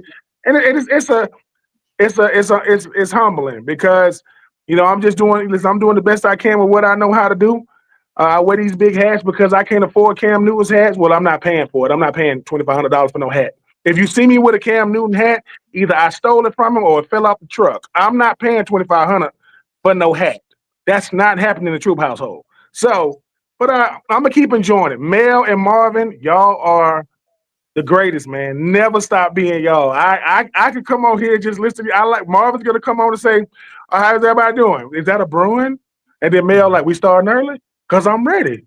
I'm ready. I love it. I love it. It keeps the UCLA SC rivalry is not appreciated like it should. If it's up to people like myself, I'm gonna make sure people, if we gotta watch Oregon State, if we got to watch games like that, come on, man. Give me the SC UCLA battle. Let's do it. Well, Ben, let me tell you this before you roll. I'm proud that we're working together. That's all I can tell you. I mean, the pleasure's all mine. I do my best to make it easy to work with me because I'm a jack of jack of all trades, master of none. I'm only here to do my job and have fun doing it. Hopefully, you have fun doing it with me. I got this here. We enjoy having you on the show. Jeremy certainly loves it when you're on as well. And of course, everybody that associated with you, Ben Troop, is great. I know you and I are going to be working together on a book giveaway at some point when we hit our milestones as well. So that's something that people should stay tuned as we get closer to hitting our million. So, Ben, glad to have you on. Look forward to seeing you next Tuesday. And meanwhile, great work tonight, my friend. Thank you very much. Okay? Yep. Be safe, All Ben. right, so what's that? No, I was telling him to be safe. Okay, so let me go ahead and turn it around with everybody else, and then we're just going to roll, and we'll just go ahead with one station break at the very end. I want to make sure we get to everything that we talked about tonight. Okay, with that said, we talked about Steve Spurrier. Jeremy, go ahead. What are your thoughts about the fact that Spurrier took a shot at FSU? Why wouldn't he? I mean, like he said, he was a former Florida coach. He's going to take the shots when he can. And he's absolutely right. If they can afford to get rid of him, they will. That's the nature of the beast in the NCAA. Okay. The question is, can they? Oh, I'm sorry. Well, I'll get to that in a moment. That's a subtopic. Go ahead, Candy. I've said it and said it time again. If you can't afford to get rid of your coach, and if you don't know who's going to be better, why are you trying to get rid of him? I get Steve talking about that because that's true. I mean, not many colleges can overcome a $54 million contract. And then, because remember, not only do they have to pay him, but if they're going to bring somebody else in, they got to bring somebody else in above that as well. So you're paying double that at least.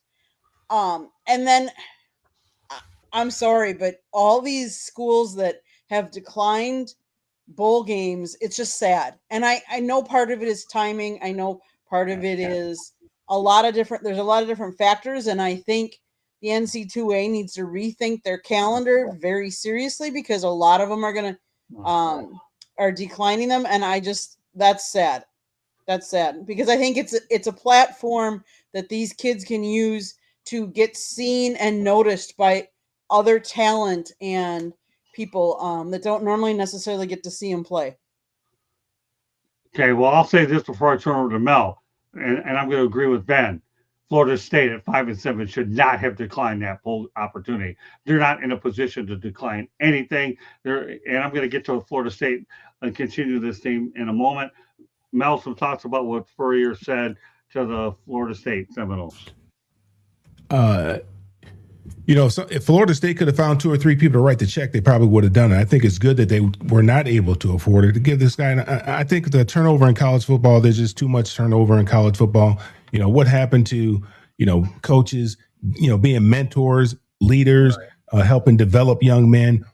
He needs an opportunity to be able to do that. I mean, just a few years ago, they went undefeated. Quarterback got hurt and they got left out of the championship.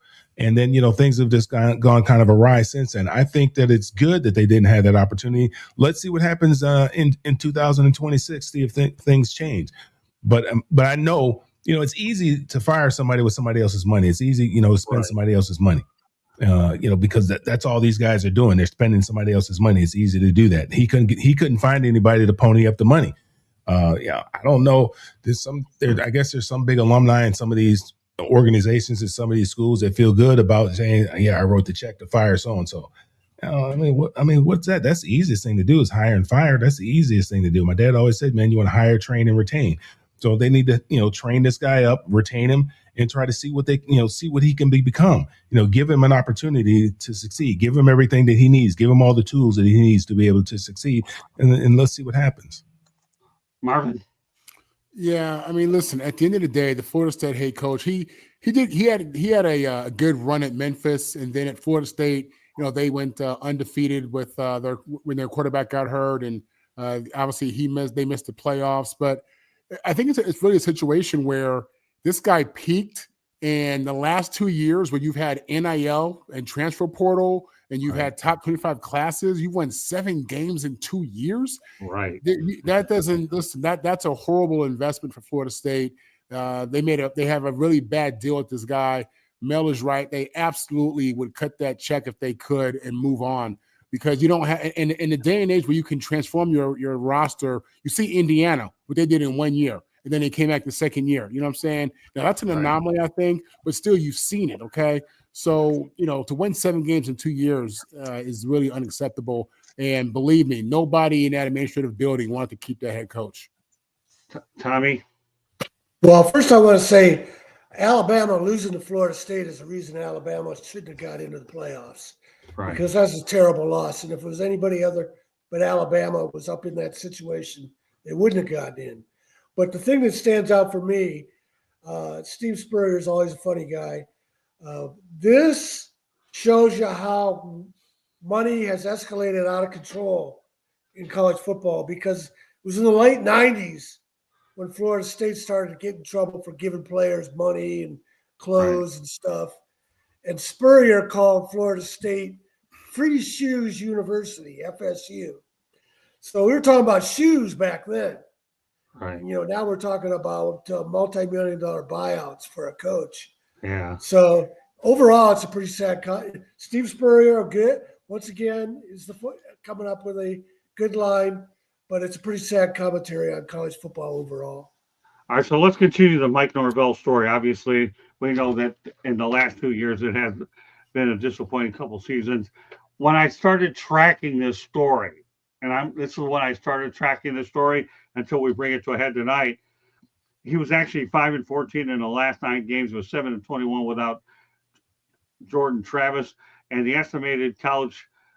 And obviously, he was eliminated from college football playoff contention. Then again, this is when I first started tracking. Now they're actually going to make 10 to 15 million this year from the ACC's media restructuring. Obviously, there's a reason for fire, knowing that FSU is supposed to get 10 to 15 million from the ACC's media restructuring. There was a lawsuit involved between Clemson and Florida State. Now look at the Florida State brand. Jeremy, we'll pick it up from there. We're tracking it for a while. Where do you see the Florida State situation based on where everything began in October to where we are a couple of months later? I don't know what they're going to do. The coach has done some good things recruiting-wise, but it hasn't equaled wins on the field. Right. We've seen how good the recruiting class was ranked last year, but we've seen this before with lots of teams. And it really depends on chemistry. And that also goes down not only to the head coach, but the assistant coaches and the players themselves having to get along. What if it's like kids from the same neighborhood, but from rival gangs and that type of stuff? And you got that type of butting heads going on in the background in the locker room that nobody sees. You don't know, because unless you're in that locker room and see what's going on and what type of chemistry these players have, you're not going to know that type of thing. Candy? The 2024 season for FSU, they were 2-12, the team's worst record since 1974. After that disastrous season, FSU fired both the offensive and defensive coordinators. So now we're talking again where we rushed to judgment, but we fired them. So this is the first year under all three of them together. And as Mel has said, sometimes it takes time, and sometimes you have to teach these men that, yes, you're going to have to overcome adversity. So you learn lessons from seasons like this. And yes, obviously in today's NIL money, you want to have success, and you want to have success quickly. It doesn't always translate onto the field. Sometimes you need continuity, and to build continuity to have that success. So it'll be interesting to see how they do next year, I think. Of course. Mel? Well, there was talk that FSU was talking through the back channels to Lane Kiffin. That's what they wanted. If they could have got Lane Kiffin, they would have fired their coach. So I guess somebody would have wrote the check for the right person to come in there. But Kurt Signetti makes it bad for everybody. He goes there. He makes it very, very difficult for an AD to look at his situation and be like, well, I know our program, Florida State, we know Florida State's a much better program, much easier to recruit, in a hotbed as far as talent is concerned. And then you're paying this guy this kind of money, you're getting these types of results, where he's up in Indiana where they've never done anything since the beginning of time. And, in the last 2 years, they've done what they've done. And this year here, they won the Big Ten, and they're the number one seed. And they went from absolutely nothing to be in a program that, they're going to have to be dealt with for the foreseeable future, as long as Kurt Signetti is there. So that makes it very, very difficult. Puts a lot of people on the hot seat, makes a lot of coaches very, very uncomfortable when he's able to do what he does. But that just shows that, that Kurt Signetti, he runs his program. He's a man's man. He's a leader of men. That's his program. He's established the type of program that he wants there. They've established an identity. I don't think Florida State has established an identity. I don't think the head coach has come in there and really asserted himself and established the type of an identity and let people know that, hey, I'm in charge. This is the way we're going to do things. If you like it, great. If you don't like it, hit the portal.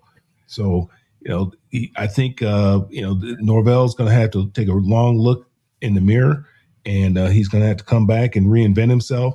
And if he wants to keep that high paying job, but then again, like I think, like Ben said, I mean, they pay you so much money to leave. I mean, it really doesn't matter. I mean, they know their money's guaranteed. If their money was not guaranteed, like NFL players, I think, maybe you might get some different results, but maybe he's feeling pressure. Maybe it's not. I don't know what's inside of him. We know what he did at his other stops, but I don't know what's inside of him as far as wanting to be great, or he just wants to be paid. I don't know. I think the biggest takeaways you have to get out of this is, number one, he's 7-21 without Jordan Travis, and the fact that FSU is getting $10 to $15 million from this year's ACC's media restructure, and that's the biggest takeaway. All right, Marvin, take it from there. Yeah, in addition to Indiana, I mean, you look at Oklahoma, you look at A&M. These are programs that hired a new head coach within the last couple of years, and these teams are in the playoffs. You know what I'm saying? So again, in a day and age of the transfer portal where you're getting players every year, and you're signing a top 25 class, there's no excuse for this. I mean, I think my last take, I pretty much said it. You know what I'm saying? It's a situation where they're not getting a return on their investment. And, that this program is going down with Norvell. Again, Scott, you just said Jordan Travis, his greatest success at FSU was hitting it with Jordan Travis. After this guy was in college for 10 years already, in his last year, they went undefeated, then he gets hurt. What has he done since then? Who has he developed since then? What quarterback has he brought in since then? So, he brought in this kid from BC who, showed flashes. They came out there, they beat Alabama. Everybody said Florida State's back. No, that was fool's gold. So, no, he's in trouble. He's on the hot seat. I don't expect him there past next year. Tommy?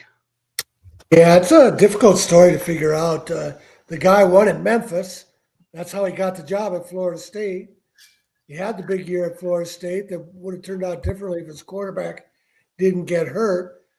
But, if we look back, Florida State's program has been unstable for a while, even before he got there. Jimbo Fisher had lost it. They were losing.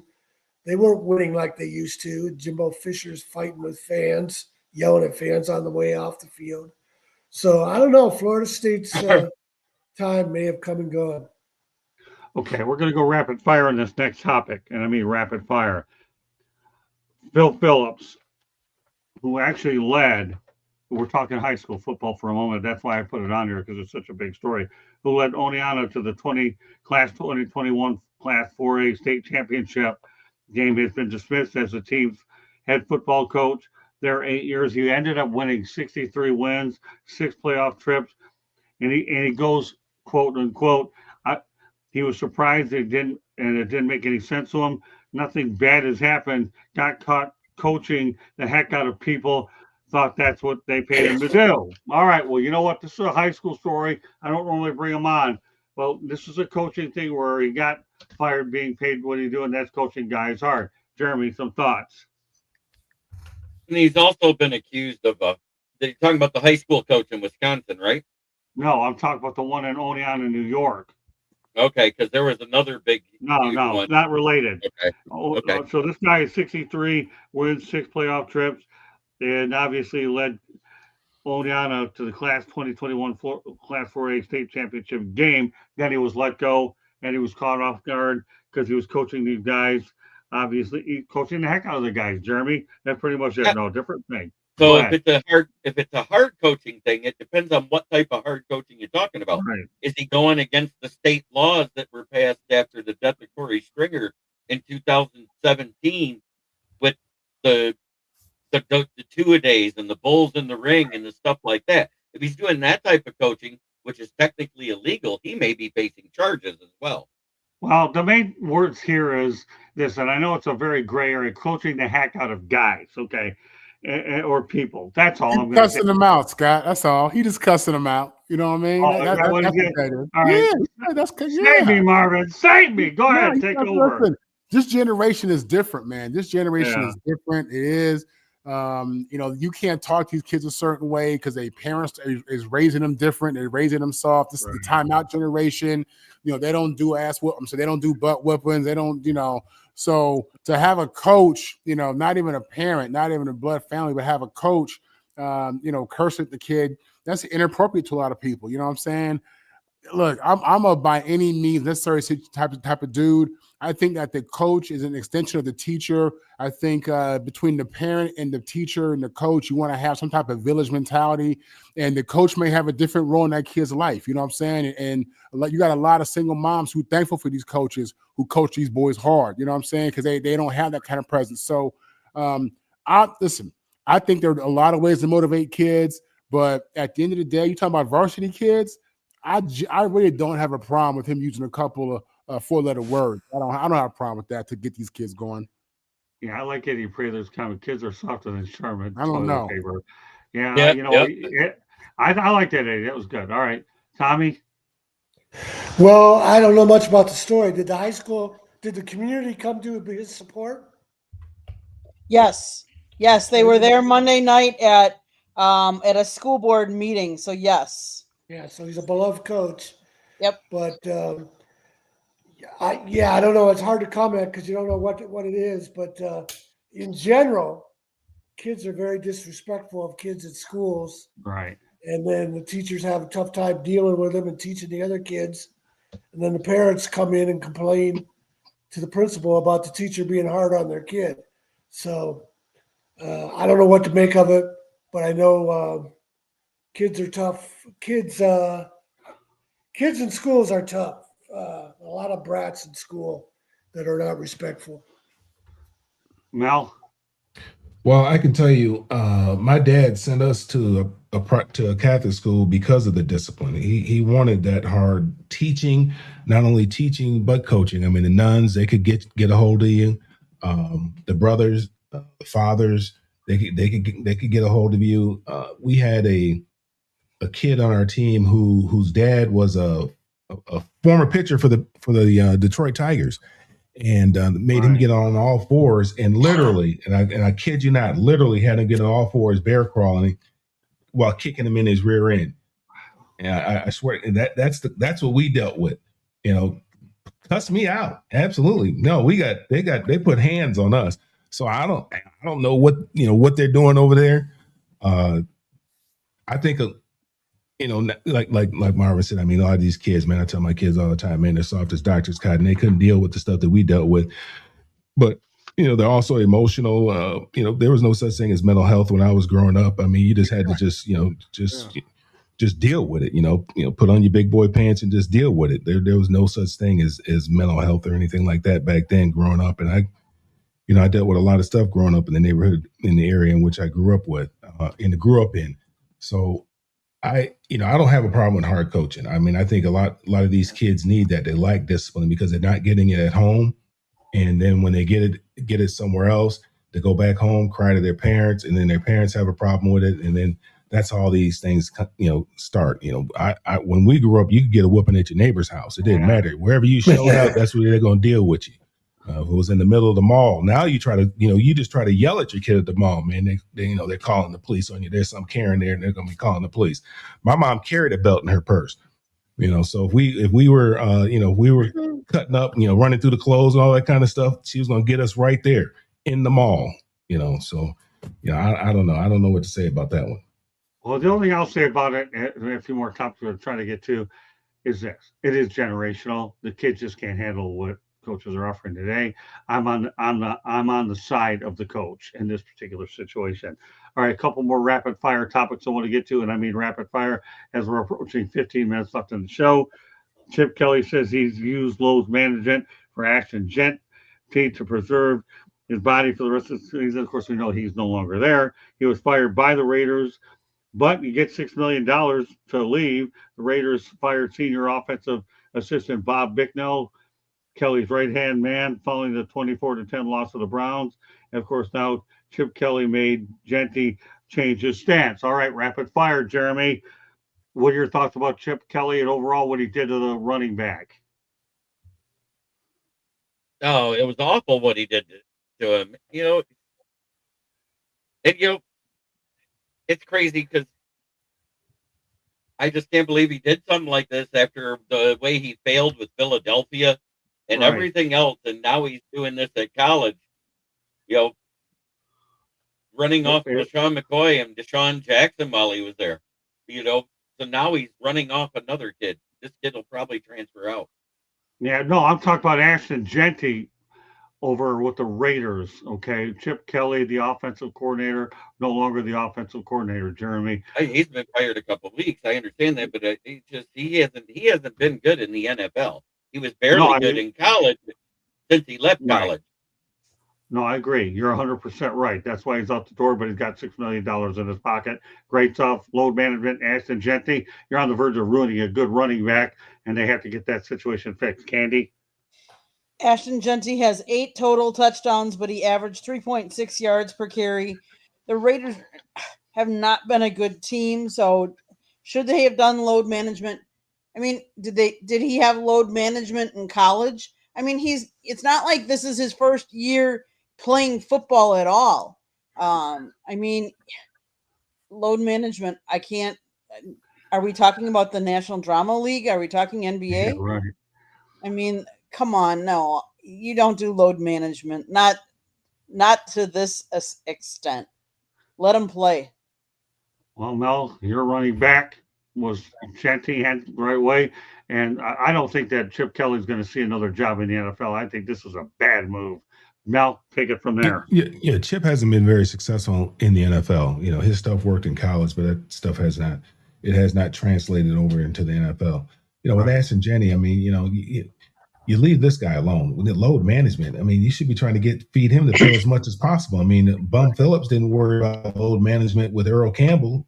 I mean, they called him the Houston Earlers because, I mean, he was the team. They kept feeding him, and you got to feed this guy. And the more you give him the ball, the more opportunities he has to break a play.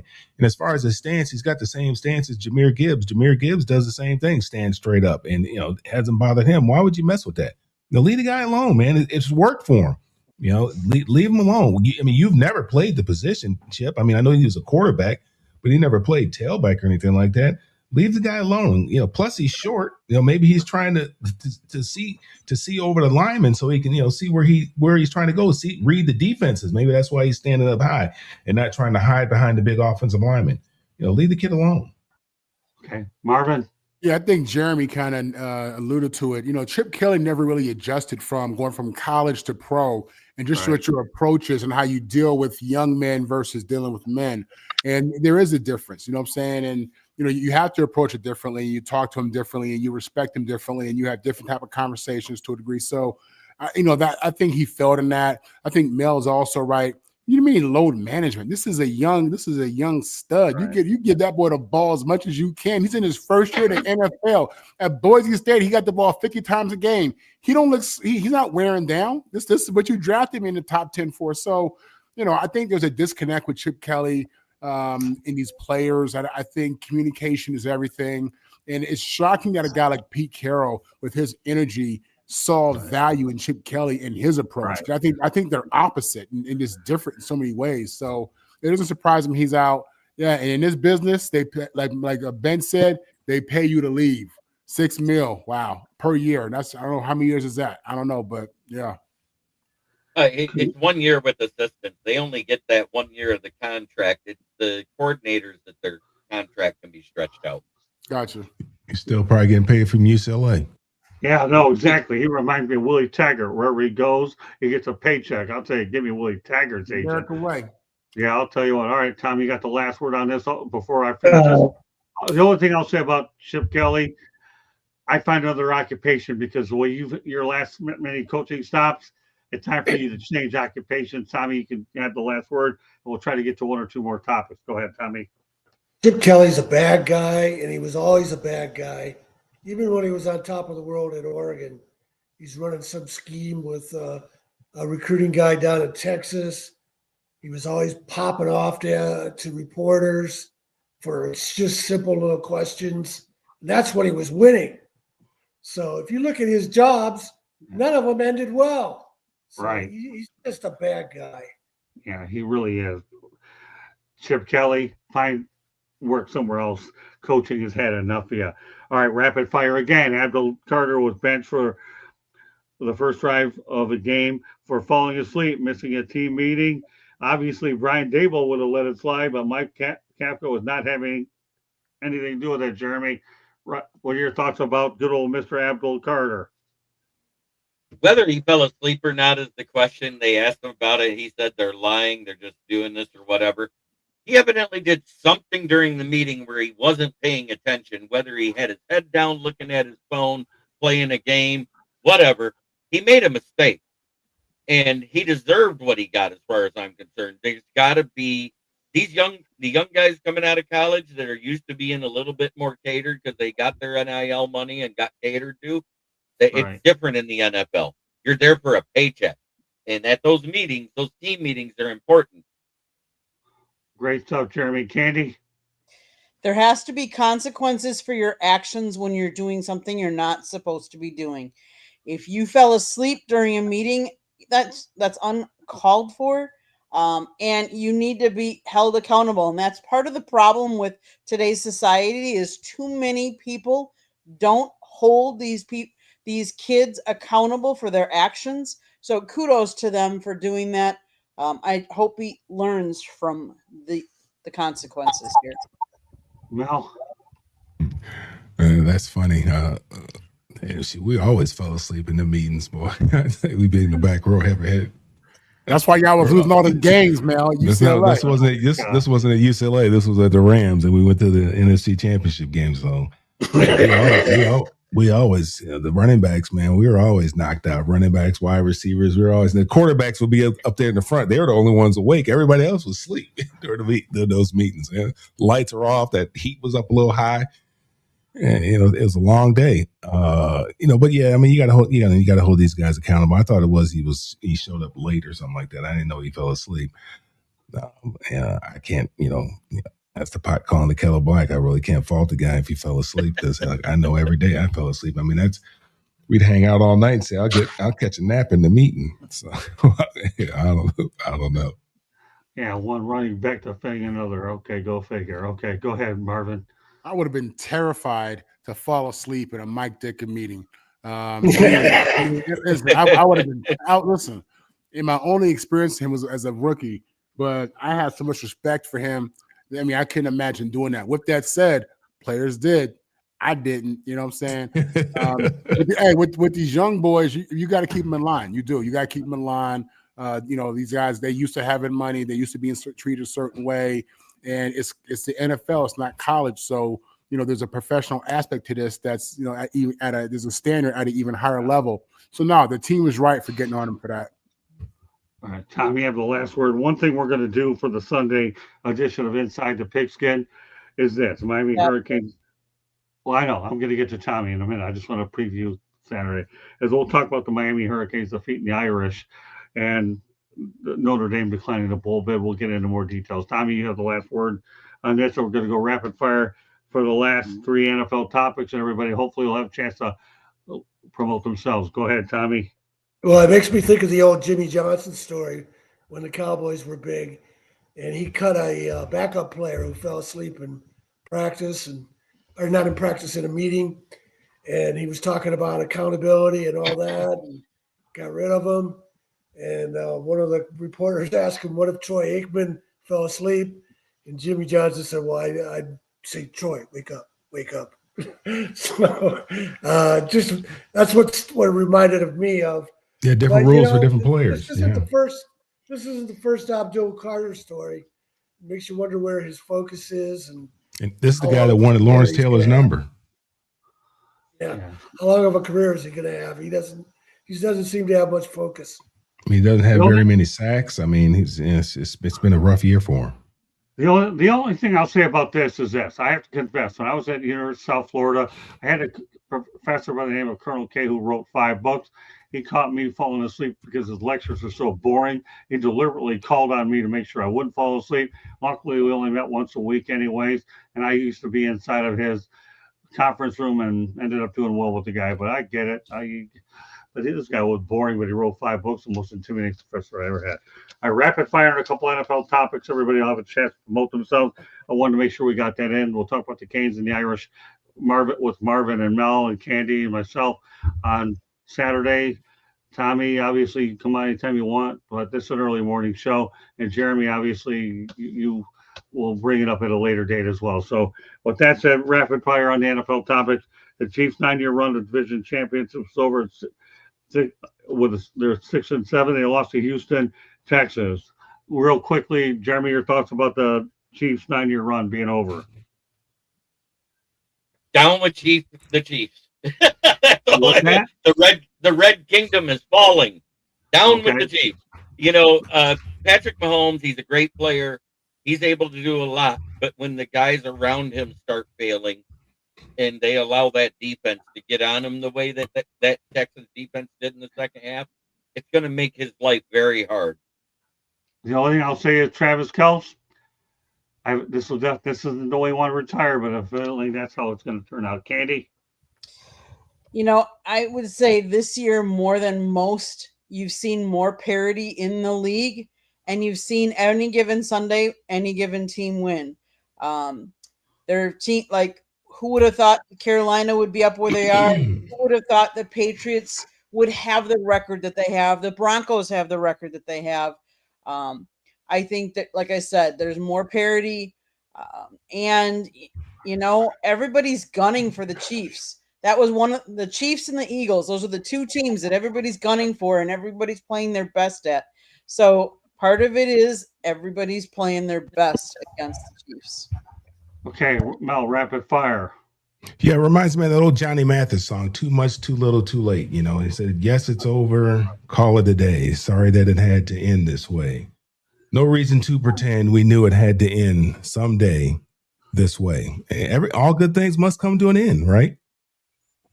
I like that reference. Johnny Mathis, very good. All right, Marvin. It's hard to win in this league. Hard to stay on.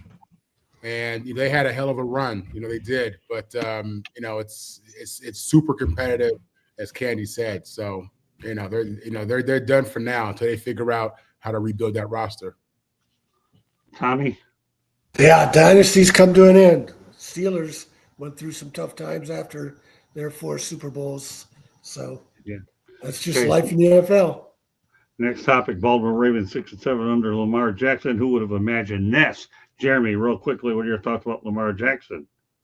It isn't just Lamar Jackson that's failing. That defense isn't stopping anybody is the bigger problem.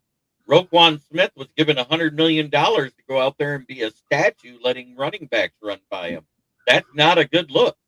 So, it is what it is. When your rushing defense is ranked in the bottom 5, you're going to struggle to win games. Candy?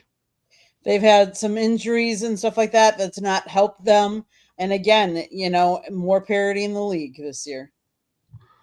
Okay. Mel? If you can't score points, you're gonna have a difficult time as well. Baltimore is killing me. I mean, Lamar Jackson's my quarterback in fantasy, and he's killed me the last since he came back from injury. He hasn't been healthy. The first part of the season he was on fire. I'm just lighting it up. I mean, he's just lighting it up. Then since he came back from the injury, he just has not been the same. So I mean, if you can't score points, if Lamar Jackson can't be Lamar Jackson, very difficult for Baltimore to win. Marvin? Yeah, in addition to Derrick Henry being a little bit of a roller coaster this year, as Jeremy said, that defense, also has been inconsistent. Their issue isn't Lamar Jackson big picture. This guy's a 2-time MVP. You don't win those on accident. They don't just give those away. He is who he is. I think the people around him are failing him the most. As Janet said, what have you done for me lately? Right. I hear you. There you go. All right, Tommy, you got the last word on this one. One more topic. Go ahead. Yeah, well, I guess they've had a lot of injuries. But, the other thing to think about, John Harbaugh has been there 17 years. Right. That's a long time. John Madden retired after 10 years, just 2 years after he won a Super Bowl. And he said that, it's just a long time. The team needs a different voice after that much time. Maybe that's what's going on in Baltimore. All right, final topic. And then we'll get to the exit. Okay. Daniel Jones, unfortunate Achilles season-ending injury. He was a feel-good story of the year. We'll talk about him. And, of course, now the Colts have added Phillip Rivers. Jeremy, make it quick. The thoughts about the Jones injury and Rivers comeback. It's nice that Rivers gets to make a comeback, but he hasn't played in 5 years. We're not going to see much out of him. He's probably going to be a handoff quarterback for Indy right now until he gets back into shape. Daniel Jones, the resurgence of his career, except for the last couple of weeks, and I heard he was dealing with some sort of stress fracture, which led to this ligament problem with his Achilles. Why were they playing him? If you knew this was happening, they should have got on the phone and grabbed somebody like, I don't know, Derek Carr or any other body out there in the NFL that was riding the pine in the free agency. All right, Candy, real quick. Unfortunate injury for Daniel Jones. He was having a really good year. Phillip Rivers, let's see what he can do. You never know. 44 years old. All right, about a minute and a half to go. Mel? Yeah, this is ridiculous. I mean, there was never anything wrong with Dan Marino's right arm. I mean, his right arm was always good. We know Phillip Rivers, his right arm is good, but he can't move. This is ridiculous. I mean, Marvin and I can look good running around in underwear, but it's a whole different ball game when you put them pads on, man. It's a whole different ball game. Okay, Marvin, we only have about a minute. I agree with everything that Mel said, except for that underwear comment. I don't feel comfortable with that. Go ahead, Tom. Yeah, you guys are ashamed of your bodies. He was playing through that broken fibula, I guess, and had a special brace around it. Who knows? Maybe that contributed to this injury too. So, yeah, it's too bad. All right, Jeremy, you got about a 10-second. What's your biggest place they can reach you? Right here at the South Florida Tribune and the SouthFloridaTribune.com. Beautiful. Mel? All social media at Melfar Jr. and at MelfarSuperstarFoundation.org. Marvin? South Florida Tribune, Tuesday, Wednesday, Friday? Saturday. Well, Saturday. I mean, whatever you do with season 2. But all right, Tommy? TomShanahan.report. Go to my website. I was on the Adam Gold show here in Raleigh today talking about the Army-Navy game at the Raleigh Sports Club tomorrow for lunch. I'll be moderating with a former Army player and a former Navy player, talking about the greatest rivalry in college sports. And every time Dick Vitale gets on there and talks about North Carolina Duke basketball, the greatest rivalry, I send him a tweet on Twitter. I guess you've never been to the Army-Navy game. All I'll say is I take every one of these people on this crew here with me, and obviously that's my book, Lessons from the Microphone, Tuning into the Enduring Wisdom of Visionary Leaders. You can find it on Amazon and Kindle, and feel free to hit the red subscribe button. That does it for us here tonight on Inside the Pigskin. Marvin and I will be on with Candy tomorrow night. And as we get going, see you Saturday. Take care, everybody. Have a great night. Bye now.